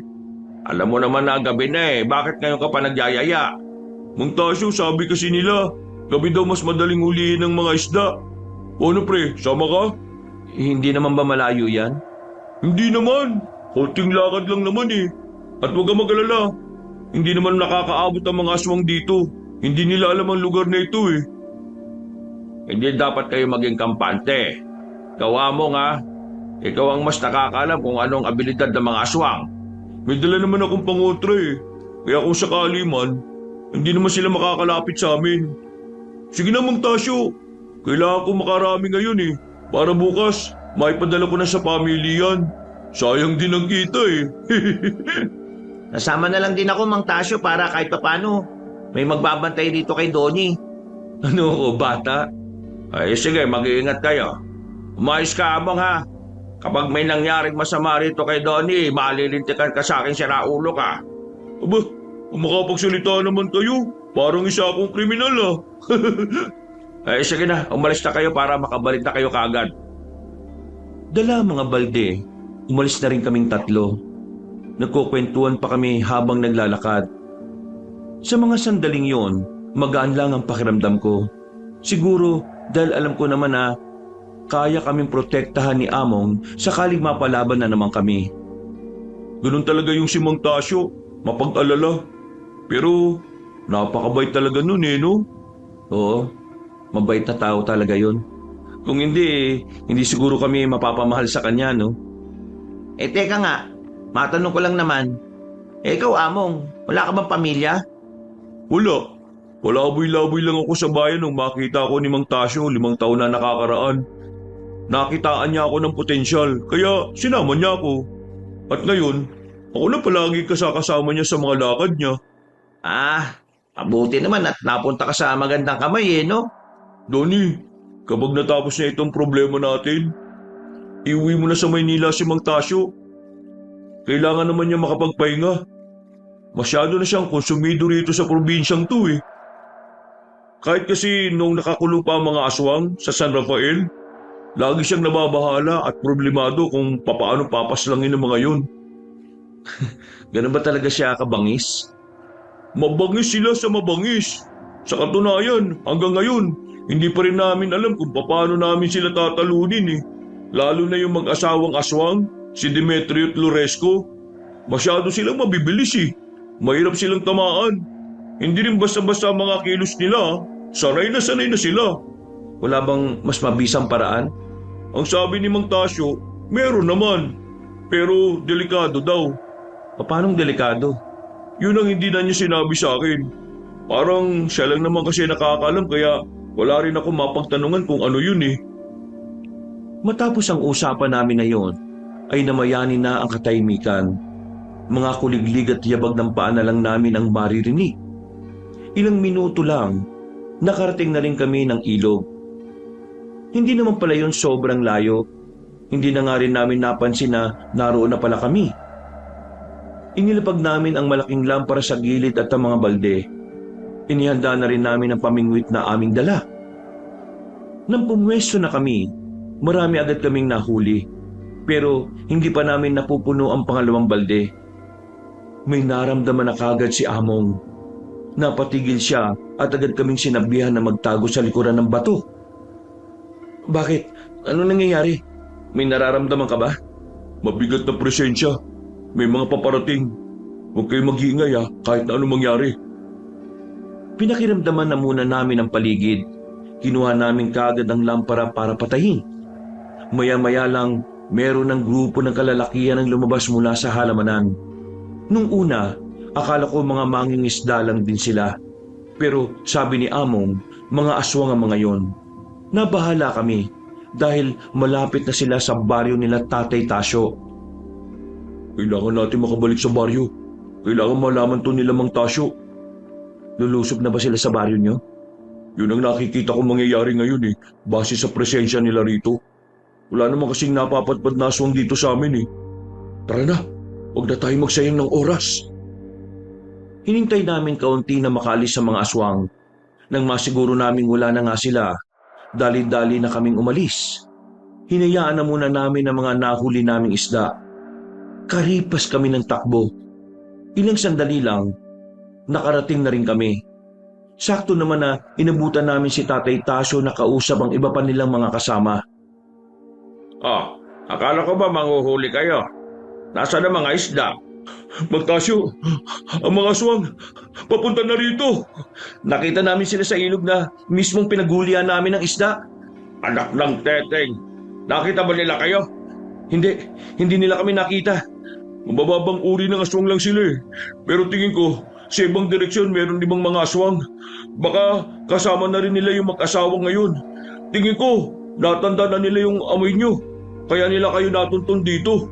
Kahit na kailan, malalakas talaga ang pang-amoy ng mga uri nila. Among, ikaw na munang bahala rito kina Donnie ha. Ihahanda ko ang mga kasama natin. Tay, sigurado ka bang magiging ayos ka lang?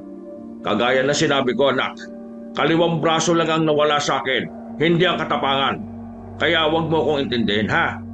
Ang isipin mo, kayo, si Buboy.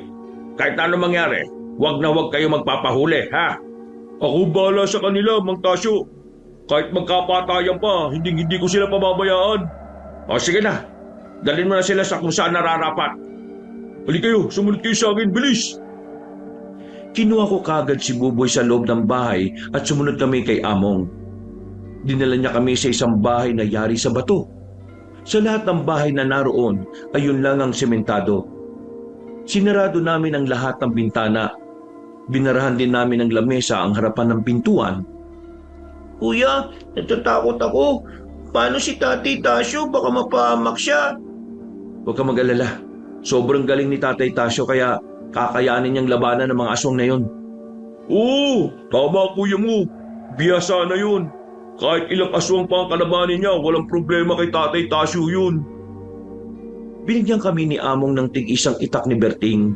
Tahimik lang kaming nasa loob. Nakikiramdam. naghihintay kung ano ang susunod na mga mangyayari. Mag-iisang oras na tayo dito, wala pa rin. Dito ba talaga ang punta nila? Hindi ako pwede magkamali. Dito ang direksyon nila eh. Nakakapagtaka naman kasi kung bakit magkakaroon ng aswang malapit sa baryong to. Kaya ihandaan yung mga sarili nyo. Maya-maya lang mapapalaban na tayo. Sana ayos lang sila doon. Kung... Biglang isang malakas na alulong ng aso ang kanilang narinig. Yun na ba yun? Ayun na sila. Kuya! Kamaingay. Mas lalo tayong pupuntirihin ng aswang kapag nag-ingay ka. Tinakpan ni Buboy ang sariling bibig.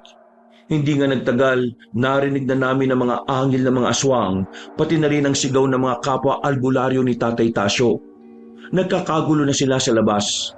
Habang kami, nanatili lang kami sa bahay na bato na yon. Gustuin ko mang tulungan si Tatay Tasyo pero wala rin akong magawa. Kailangan naming sundin ang sinabi niya. Pinakamay tutulong na lang talaga namin sa mga oras na yun ay hindi maging pabigat. Atras! Sa likod ko kayo! Dali! Nang wala ang kalabog, sandaling nanahimik ang labas. Akala namin na wala na ang aswang na naroon. Pero nakarinig kami ng boses na matandang babae sa labas. Isang boses na pamilyar sa amin. Alam kong nariyan kayo sa loob, Donnie. Pagbuksan nyo kami ng pinto. Gusto ko lang naman kayong makausap. Manahimik ka, tanda! Hindi mo makukuha ang mga to! Dada ka muna sa akin! Bakit? Sino ka ba? Bakit masyado ka yatang matapang sa tono ng pananalita mo? Parang isa ka sa mga albularyong yun ah. Hindi na mahalaga kung sino ako. Basta ang mahalaga kung sino ang papatay sa'yo. Pre, ang gulo mo yata sa sinabi mo. Basta, hindi ka makakapasok dito, matandang aswang. Bibigyan ko kayo ng kakataong makapili. Isusuko nyo sa akin ang mga yan at walang masasaktan o mapipilitan akong gumamit ng kahit na anong dahas. Nagsisimula nang gumawa ng dahas sa mga kasama mo. Kaya napakawalang kwenta ng pagpipilian na binigay mo eh. Mas pipiliin naming mamatay kaysa mapunta kami sa inyo at magamit pa nyo sa kasamaan. Huwag niyo akong paghintayin. Huwag niyo akong pilitin na gumawa ng hindi niyo magugustuhan. Nagiging mabait ako sa mga oras na ito. Kaya huwag niyo akong sasagarin. Wala kaming pakialam.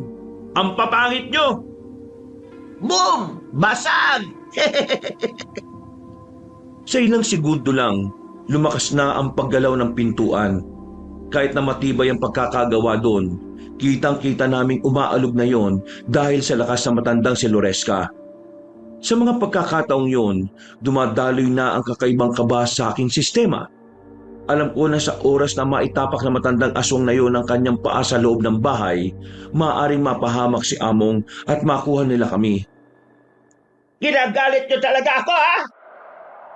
Nagulat na lang kami nang bumagsak na ang malaking pintuan. Bumungad sa amin si Aling Loresca. Naglalaway, nangingitim ang mga gilagit. Habang ang mukha naman ito ay sobrang kulubot na. Kuya, nakapasok na siya. Nakakatakot pong pagmumukha niya, kuya. Huwag kang matakot. Hindi naman kita iiwan kahit na anong mangyari. Bumuntong hininga ko, Kabanong. Ramdam na ramdam ko na ang takot ni Buboy. Pero pinili namin maging matatag sa mga sandaling yon. Dalawa kami ni Among ang humarap sa matandang aswang. Maigpit ang hawak ko sa itak kahit medyo nanginginig. Akala mo natatakot kami sa'yo? Hindi! Lalabanan ka namin, visit ka! Huwag niyo akong subukan. Handa ka na ba, Donnie? Kanina pa ako handang-handa. Sabay kaming lumapit kay Aling Loresca. Sinubukan namin siyang tagain. Pero nahawakan niya lang kaming dalawa sa kamay. Parang hindi siya matanda. Ramdam na ramdam namin ang puwersa niya. Parang madudurog ang kamay namin noon sa sobrang higpit ng pagkakahawak. Kaya naman nakaisip ako ng paraan. Sinipa ko siya sa pagitan ng hita niya. Nang mabitiwan niya kami, saka namin siya sabay na tinaga. Nakailag siya kaya nadaplisan lang namin siya sa bandang tagiliran. Pero hindi yun naging sapat para pabagalin siya. Sa halip, mas lalo siyang nabwisit sa amin. Masyado na kayo makulit. Mabilis na nakalapit sa amin si Aling Loresca. Una niyang binalibag si Among. parang papel lang siya na tumama sa pader. Nang mapatingin na sa akin si Aling Loresca, hinanda ko na ang sarili ko. Paglapit niya, tinangka ko ulit siyang tagain, pero nakailag siya. Binuhat niya ako at binalibag din sa lamesa. Napatingin na siya kay Berting at Buboy. Alam kong yun na ang susunod niyang punterya. Kaya ang ginawa ko, pinilit kong makabangon at agad na hinawakan ko siya sa binti. Hindi mo madadampian kahit ang daliri ng kapatid ko. Visit ka! Tanggalin mo ang madumi mong kamay sa binti ka! Marumi pala ha. Etong marumi. Nakita na lang namin na nakalapit na pala si Among. Meron tong hawak-hawak na arinola. Sinaboy niya ang laman nito sa mukha ni Aling Loresca. Kahit kami nabahuan sa amoy. Habang wala pa sa wisyo ang matandang yon, sinipa ni Among para mapalabas niya. Umalis na tayo rito, bilis! Binuksan na namin ang bintana sa likuran ng bahay. Dumaan kami roon para makalabas. Pagtingin namin sa daan, nagkakasagupaan pa rin ang mga albularyo at aswang. Kaya naman mas pinili naming dumaan sa mga eskinita. Nakita namin hinahanap na rin kami ni Aling Loresca. Gigil na gigil siya. Habang kami nagtago na lang muna sa isang silong. Dito na muna tayo. Delikado kung pag-alagala tayo. Baka mapansin tayo ng ibang aswang eh. Hindi na rin tayo pwedeng manatili sa bahay na yon. Ang hirap kumilos, lalo na't malakas na aswang ang kalaban natin. Ay, ako, sakit ng likod ko. Litik na matandang yun ah. Pero tingin ko, kayang-kaya naman natin siya eh. Kailangan lang natin maging matalino. Gusto ko ang pagiging positibo mo, Donnie. Maganda yan. Sinuyod namin ng tingin ang buong paligid. Napansin namin na nakakalamang na ang mga albularyo sa labanan. Pero hindi naman namin makita si Tatay Tasyo. Makalipas ang halos 5 minuto, napagpasya na rin namin na umalis doon. Marahan kaming tumawid papunta sa kabilang bahay. Sumunod kayo sa akin. Lisanin na natin ang lugar na ito. Saan naman tayo pupunta? Kahit saan, basta kailangan ko kayong ilayo. Mamamatay tayo rito kapag nagtagal pa tayo rito. Lakas loob na kaming lumabas. Dumaan kami sa madilim na parte. Habang tinatahak namin ang daan, natanaw na namin ang kalsada sa kabila. Binilisan pa namin ang pagtakbo. Pero nang makalabas na kami roon, nagulat kami nang biglang lumabas sa gilid si Aling Loresca. Amoy na amoy pa namin ang pagiging mapanghin ng mukha niya. Anong akala nyo? Matatakasan nyo ako? Nahihibang na yata kayo! Hindi naman kami tatakas eh. Ano kasi, maglalakad-lakad lang kami. Tapos bigla kang lumitaw. Nawalan na kami ng gana. Ang panghi mo kasi. Pre, pangit na ideya yata na asarin pa yung matandang yan. Gusto mo makuha ang kapatid ko? Patayin mo muna kami! Ay nako, pangit din na ideya yung pag-aamon, sir. Berting, lumayo kayo ng kaunti. Bibigyan lang namin ng leksyon tong matandang to. Paglayo ng dalawa, mabilis naman naming nilapitan si Aling Loresca. Kinalmot niya kami. Nakailag kami kaya daplis lang ang tinamo namin sa braso. Pero kahit na papano, sobrang hapdi ng naramdaman ko. Habang si Among naman ay parang natural lang sa kanya ang ganoong sugat. Sanay na siya. Habang ako, dumadaing. Pero hindi ako nagpakita ng kahinaan. Sinubukan kong umatake. Pero sa kasamaang palad, tumilapon lang ako. Ako ngayon ang harapin mo, tandang panghe! Tinaga ni Among si Aling Loresca, pero hindi na talaga yun tumatalab. Hindi tumatama. Hinawakan lang siya sa liig at saka binalibag sa gilid. Tingin ko, eto na ang time ko. Sige, lapit! Nang makatikim ka ng masasarap na kaltok. Makukuha ka rin naming bata ka. Sa wakas, makakatikim na rin kami ng masarap na dugo. Ayoko sa'yo. Ang pangit mo. Para kang puwet. Ano ka ba? Kamukha mo yung puwet na kaklase ko eh. Kulubot. Ayoko sa'yo. Buboy, huwag mo na aksarin. Ako yung malilintikan eh. Yan ang gusto ko sa'yo, bata. Masyadong madaldal. Kalala, hindi kita sasaktan. Puputulin ko lang ang dila mo. Maglalapit na sana siya pero humarang si Berting. Kung makatindig si Berting ay parang meron itong ibubuga. Sige, subukan mo lumapit. Masasaktan ka talaga. Hindi na naituloy ni Berting ang sasabihin niya nang sipahin siya ni Aling Loresca. Tumalsik siya sa gilid, nawalan pa ng malay. Marahang lumapit si Aling Loresca kay Buboy. Sinubukan ko namang makatayo pero masyado akong malayo. Hindi na ako aabot sakaling maabutan niya ang kapatid ko. Pero buti na lang biglang dumating si Tatay Tasyo. Parang hindi siya matanda kung tumakbo. Nilapitan niya si Aling Loresca. May dala-dala itong punyal kaya agad niyang naitarak yon sa hita na matanda. Ang kapal na mukha mong tangkay na kunin ang bunso ko, ha? Anong ginawa mo sa akin? Boboy, gumilid ka na muna. Akong bahala sa isang ito. Talunin mo po yan, Tay. Ang pangit kasi niyan eh. Nakakairit ha. Kahit na kailan, epal ka talaga sa lahat ng plano namin mga aswang. Sinabi ko naman kasi sa inyo hanggat nabubuhay ako, kahit tanggalan niyo ako lahat ng parte ng katawan ko, hindi ako titigil na pigilan kayo sa mga masasama niyong gawain. Ang kaso, wala ka na magagawa, Tasyo. Kahit na matalo mo man ako, hindi nyo kakayanin si Demetrio. Ibang kalakasan niya.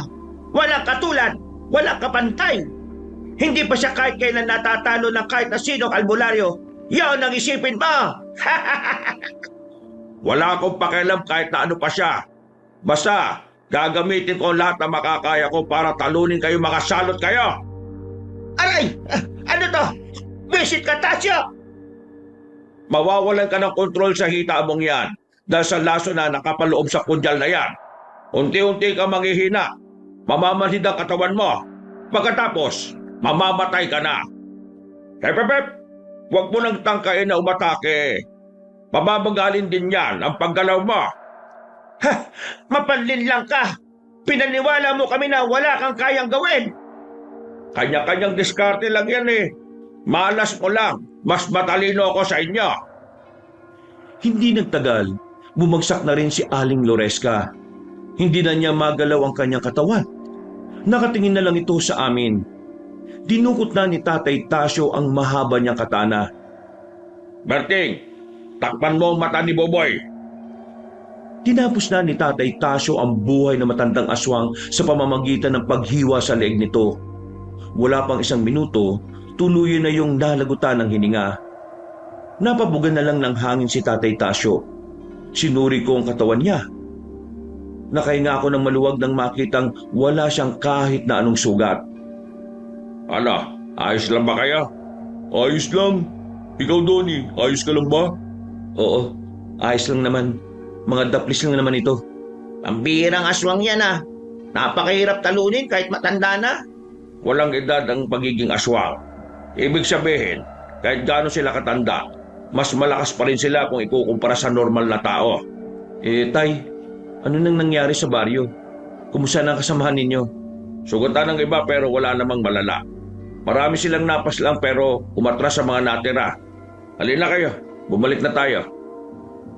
Kahit na papaano ay napanatag na rin ang kalooban ko. Pagbalik namin sa kanilang baryo, inabutan namin ginagumot na ng mga albularyo ang kanilang sarili. Kami naman ay inasikaso kagad ni Tatay Tasyo.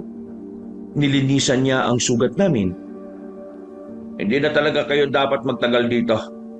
Mamaya, darating ang kinausap kong tao para magatid sa inyo sa pier. Aalis na kayo kagad ngayon. Pero ang sabi niyo po bukas pa. Buboy, kailangan na nating umalis. Tayong punterya ng mga aswang. Kaya habang nandito tayo, hindi rin matitigil ang gulo. Wala na tayong oras kaya ngayon na tayo aalis. Tama ang Kuya Buboy mo. Huwag ka mag-alala. Susunod naman niyang si Mang Tasyo. Di ba Mang Tasyo? Ayo naman, tutupad ako sa usapan. Ngumiti ng malapat si Tatay Tasyo. Pero nababakasan ko ang kalungkutan at pagkabahala ang kanyang mga mata. Pakiramdam ko, meron siyang iniisip na ayaw niyang ipaalam sa amin. Alauna pa makakarating ang sasakyan na gagamitin namin paalis. Maghihintay pa kami ng 2 oras. Habang nasa bakuran, hindi ko maiwasang hindi kabahan. Makailang ulit akong patingin-tingin sa paligid. Napansin naman ako ni Tatay Tasyo kaya lumapit siya sa akin. Donnie, sakaling hindi ako makasunod sa Maynila, ikaw na lang ang bahala magpaliwanag sa kapatid mo, ha? Ho? Ano pong ibig niyong sabihin? malakas si Demetrio. Kung ikukumpara ko sa kanya, walang-wala ako ron. Pero lalaban ako hanggang dulo. Gagawin ko makakaya ko para matalo sila. Kaya kung ano man ang mangyari sa akin, gusto ko na handa kayo. Tatay Tasyo naman eh. Kung makapagsalita, parang namamaalam na eh. Hindi ako namamaalam. Sinasabi ko lang ito para kahit papaano maihanda nyo na ang mga sarili ninyo. Doon na tayo sa realidad. Maaari ako mapahamak. Pero maaari din naman ako makaligtas. Ipagdasal na lang natin na sana maging pabor sa amin ang laban. Hindi na ako nagsalita. Pinilit ko na lang intindihan ang mga sinabi niya. Kahit na ang totoo, may parte ng kalooban ko ang nalulungkot. Iniisip ko pa lang na mangyayari yon. Parang dinudurog na ang puso ko. Hindi na ibang tao sa amin si Mang Tasyo. Isa na siyang pamilya. Kaya ang presensya niya sa buhay namin ay talaga namang malaking bagay para sa aming magkapatid. Makalipas ang 2 oras, nakarinig na rin kami ng may dumating na truck. Pagtingin namin sa kanto, isang truck ang pumarada doon. Akala ko magpapaalam na kami noon, pero biglang pinigilan kami ni Tatay Tasyo sa paglalakad. Oh, bakit tay? Ayan na yung sundo namin. Hindi, walang lalapit. Bakit? Anong problema?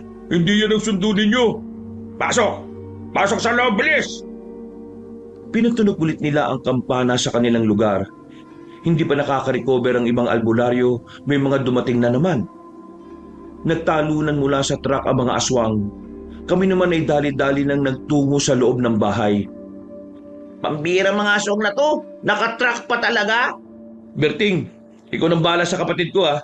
Among, sarap tayo ng bahay. Hindi natin hahayaan na makalapit ang aswang na yan kay Buboy. Sigurado ka ba? Pwede ka namang ayokong tumingin lang at panoorin kayong nahihirapan sa pakikipaglaban.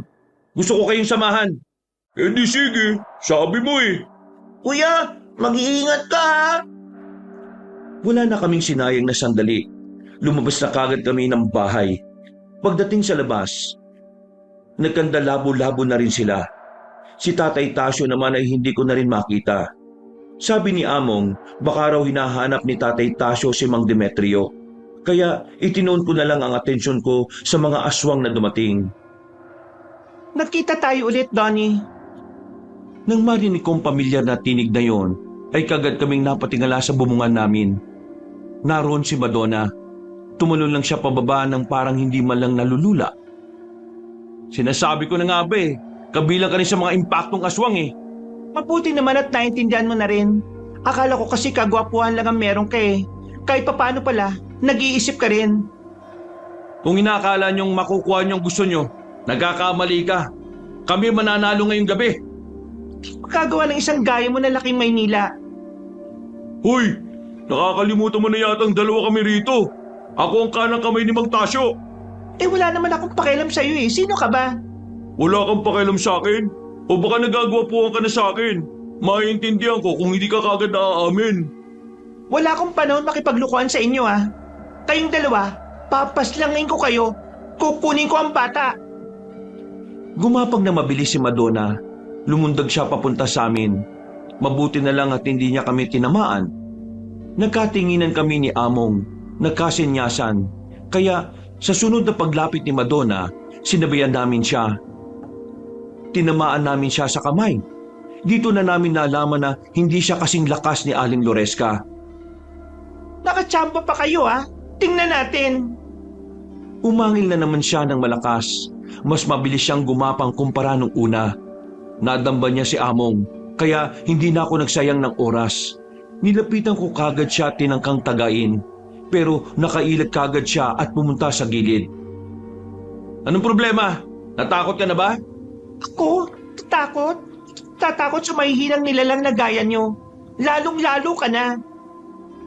Sa muli niyang paglapit sa amin, nakalmut na niya si Among.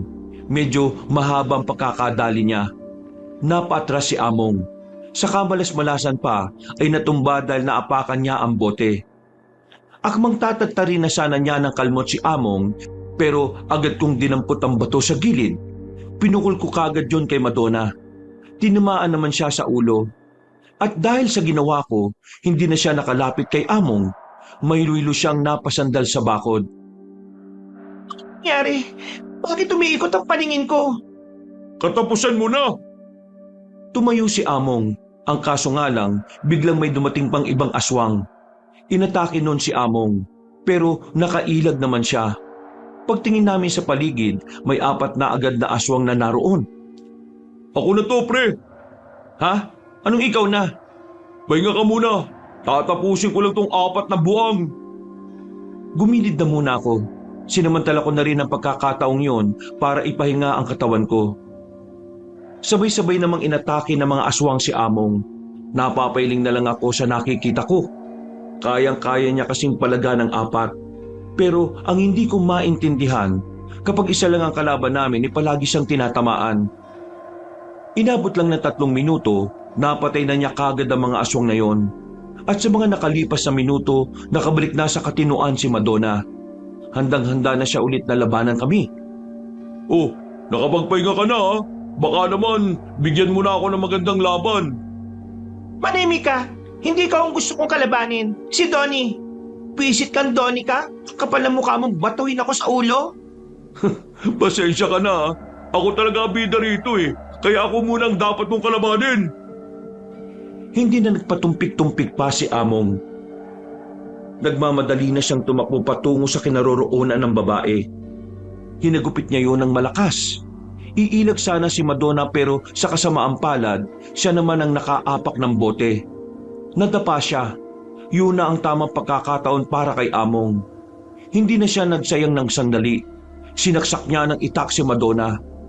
Tumarak ang patalim sa dibdib niya. Pagugot niya, nagawa pang makabangon ni Madonna at makadistansya. Pero sirit na ng sirit ang dugo nito at makailang ulit na rin sumuka ng maraming dugo. Sinabi ko naman sa'yo, di ba? Ang kagaya mo'y hindi uubra sa akin. Matagal ko nang ginagawa ang pagpaslang sa inyo. Nasa sinapupunan pa lang ako ng nanay ko eh. Pumapatay na ako ng aswang eh. Walang iyak. Bakit? Aatake pa sana si Madonna pero tuluyan na itong bumagsak. Agad itong nalagutan ng hininga. Hindi pa tapos ang laban namin, kaya hindi kami naging kampante. Pagtingin namin sa iba naming kasama ay nakikipaglaban pa rin ang ilan sa kanila. Donnie, kailangan natin makuha yung truck na ginamit nila. Yun ang gagamitin natin para makalis na kayo. Pinalabas ko na si Berting at Buboy. Habang abala ang lahat, naghanap kami ng madadaanan papunta sa pinagparadahan ng truck.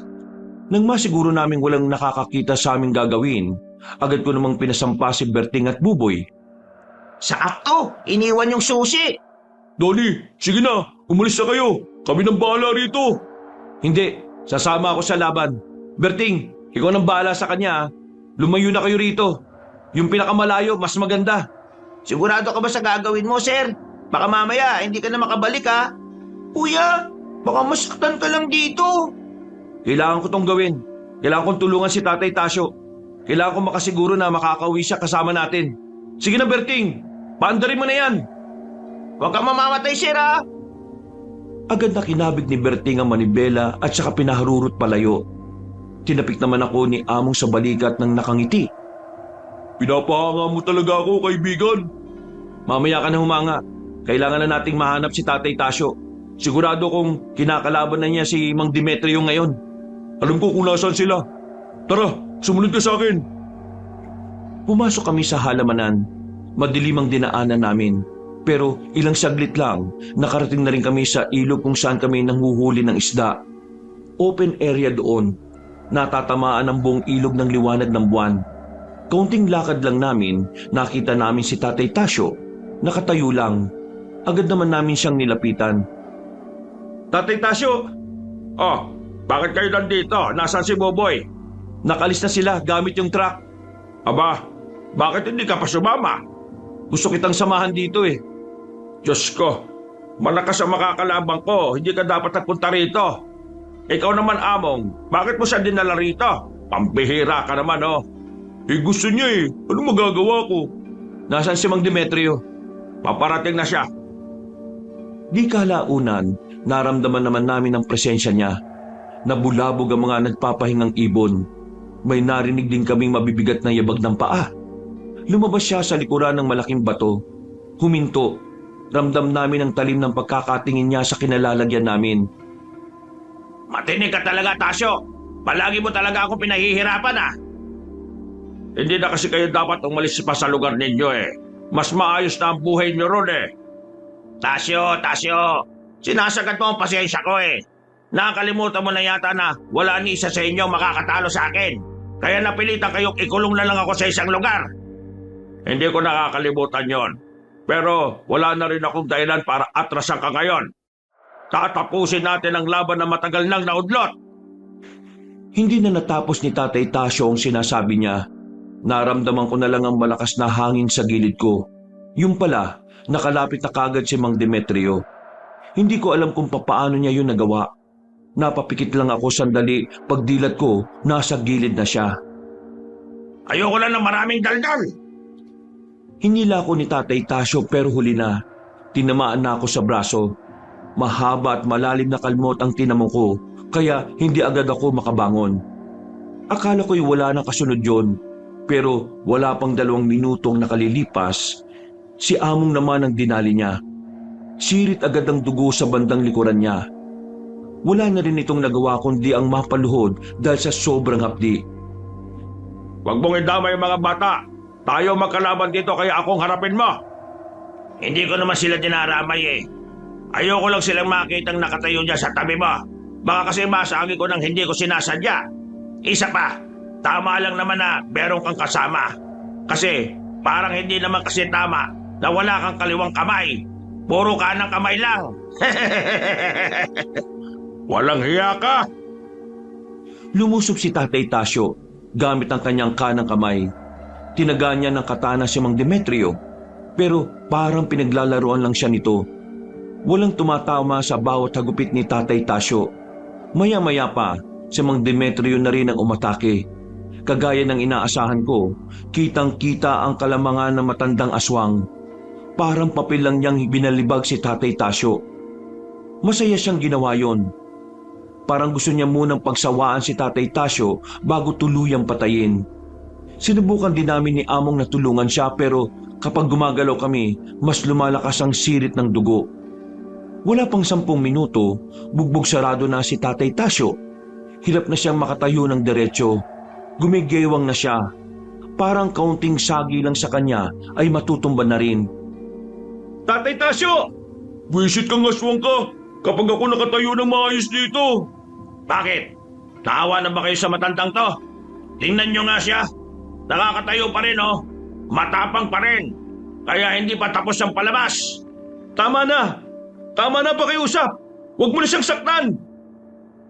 Pero kahit anong pagmamakaawa ko kay Mang Demetrio, tinuloy niya pa rin ang pambubugbog kay Tatay Tasyo. Duguan na ang mukha niya. Sarado na ang isang mata dahil sa pamamaga. Tawa lang siya ng tawa. Parang may kakaibang ligayang dulot sa kanya ang bawat puputok sa mukha ni Tatay Tasyo. Pambira. Hindi man lang ako nahirapan ah. Wala man lang akong galos. Walang pawis. Anong klaseng laban to, Anastasio? Masyado kaya atang naging kampante, Demetrio. Akala mo siguro hindi ako naganda. Yan ang gusto ko sa iyo eh. Kahit nabugbog sarado ka na eh, nagagawa mo pa rin magyabang. Nakita naming merong inilabas na singsing si Tatay Tasyo. Isang singsing na kulay itim. Agad namang umalma si Among sa gagawin niya. Huwag, Mang Tasyo! Hindi mo pwedeng gamitin ang anting-anting na yan! Teka, ano bang meron sa singsing na yon? Anting-anting niya yun na hindi na niya nagagamit dahil hindi na kaya ng katawan niya. Kapag sinuot niya yun, baka lamunin ng kapangyarihan ng anting-anting ang mahina niyang katawan. Mamamatay siya! Ah, yan pala ang pinagmamalaki mo sa akin ngayon ha. Sige, subukan natin yan para malaman natin kung ilang minuto na lang ay tatagal mo sa mundong ito. Wala akong pakialam kung ano mangyari sa akin. Ang malaga sa akin ay mapatay ka. Paano mo susuotin yan eh? Wala ka ng kaliwang kamay. Tanga, meron akong kanang kamay at bibig. Isinuot ni Tatay Tasyo ang singsing. Ilang segundo lang, napansin namin parang nakislap-kislap ang singsing. Nanlaki mata ni Mang Demetrio nang makita yun. Walang ano-ano. Nahalata kaagad ang pagbabago kay Tatay Tasyo. Nagkaroon siya ng sigla. Diretso na ang kanyang tindig. Kinabigla na lamang ni Mang Demetrio ang susunod na nangyari. Parang hangin na nakalapit si Tatay Tasyo sa kanya. Kahit kami, hindi rin yun nakita. Sinuntok ni Tatay Tasyo si Mang Demetrio sa panga. May uppercut ding ginawa. Nakarinig pa kami ng mga ngiping parang nadurog. Mabilis sa mga pangyayari. Hindi na rin nagawang makapalag ni Mang Demetrio, kaya dumistansya na muna ito. Paano mo nagawa yun? Paano mo? Wala akong panahon para magpaliwanag sa'yo. Kailangan kitang tapusin sa loob ng 2 minuto. Muling umatake si Tatay Tasyo at sa pagkakataong ito, wala siyang sinayang na sandali. Hindi na niya yun hinayaan pang makapalag. Bawat suntok niya ay malalakas. Sumusuka ng dugo si Mang Demetrio. Napapasigaw sa sakit. Naririnig na rin namin na parang nagmamakaawa na siya. Pero walang balak si Tatay Tasyo na itigil yon. Tinigil niya hanggang sa maging lupaypay na si Mang Demetrio at nakahiga na sa sahig. Nanalo ka sa akin noon dahil walang anting-anting ko. Pero hindi na ngayon, Demetrio. Hindi na ngayon. Naisahan mo ko. Kinuha na ni Tatay Tasyo ang katana niya. Sinaksak na rin niya si Mang Demetrio sa dibdib. Hindi nagtagal ay tuluyan na rin yung nalagutan ng hininga. Samantala, nagmamadali namang tinanggal ni Tatay Tasyo ang anting-anting. Bumagsak siya sa sobrang panghihina. Nagawa ko. Akala ko mawawala ka na eh. Ayos ka lang ba, Tay? Huwag niyo akong intindihin. Walang nangyaring masama sa akin. Tinanggal ko kagad ang singsing bago pa tuluyang ariin ng anting-anting ang katawan ko. Nanalo na tayo. Natalo na natin ang pinuno ng mga aswang. Napaiga na lang ako sa lupa nung mga sandaling yon, Kabanong. Kahit na sobrang kirot pa rin ang sugat ko, sobrang saya ko noon. Nung gabi ding yon ay natapos na rin ang labanan. Nanalo ang puwersa nila Tatay Tasyo. Marami ang nasugatan. May malubha, pero laking pasasalamat namin dahil walang nasawi sa amin.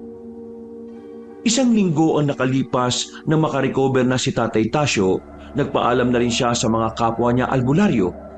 Isinama na namin siya papuntang Maynila. Sobrang saya namin ng kapatid ko noon. Dahil sa dami ng mga nangyari, may uuwi na rin namin ang tinuturing naming ama. Buti na lang naanapan natin tong van, no? Akala ko kinalkal na to sa daan eh. Sabik na ako makarating ng Maynila. Panigurado, mananaba ka ron. Ang daming masasarap na pagkain doon, Among. Hindi lang yun. Magkakapera ka rin kasi hahanapan kita ng trabaho doon sa Maynila. Wow! Hindi naswang ang atupagin ko, no? Hindi na.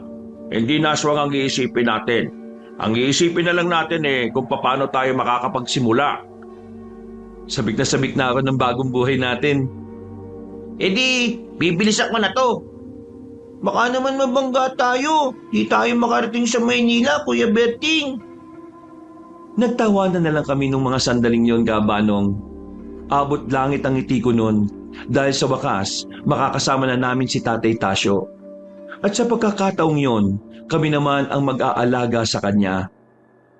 Hanggang dito na lang po, Kabanong. Sana'y nagustuhan niyo ang aking kwentong handog ngayong araw. Maraming salamat sa lahat ng sumubaybay. Maraming salamat po. Mga kabangers, mga kayanggaw, si Kabanong po. Maraming salamat po sa pagsubaybay nyo ngayong araw na to sa video natin. Kung medyo nabitin po kayo, sana'y dalawin nyo rin po yung ibang channel natin, ang Pamela Clamil Channel. Nagnanarit po ako doon bilang si Lolo Pael at ako rin bilang Kabanong. At sana, dalawin nyo rin yung bagong channel natin, yung Kabanong version 2.0, kung saan meron pong mga music and effects na rin yon at moving images, kaya may mapapanood na po kayo habang nakikinig kayo ng magandang narration. At sana, huwag niyong kalimutang mag-subscribe para makasama kayo sa first 100,000 subscriber ng channel na yon. Ilalagay rin po namin sa pin comment ang mga link ng mga nasabing channel para madali nyo na lang mahanap ang mga channel na nabanggit. Hanggang sa susunod na kwento, wakas!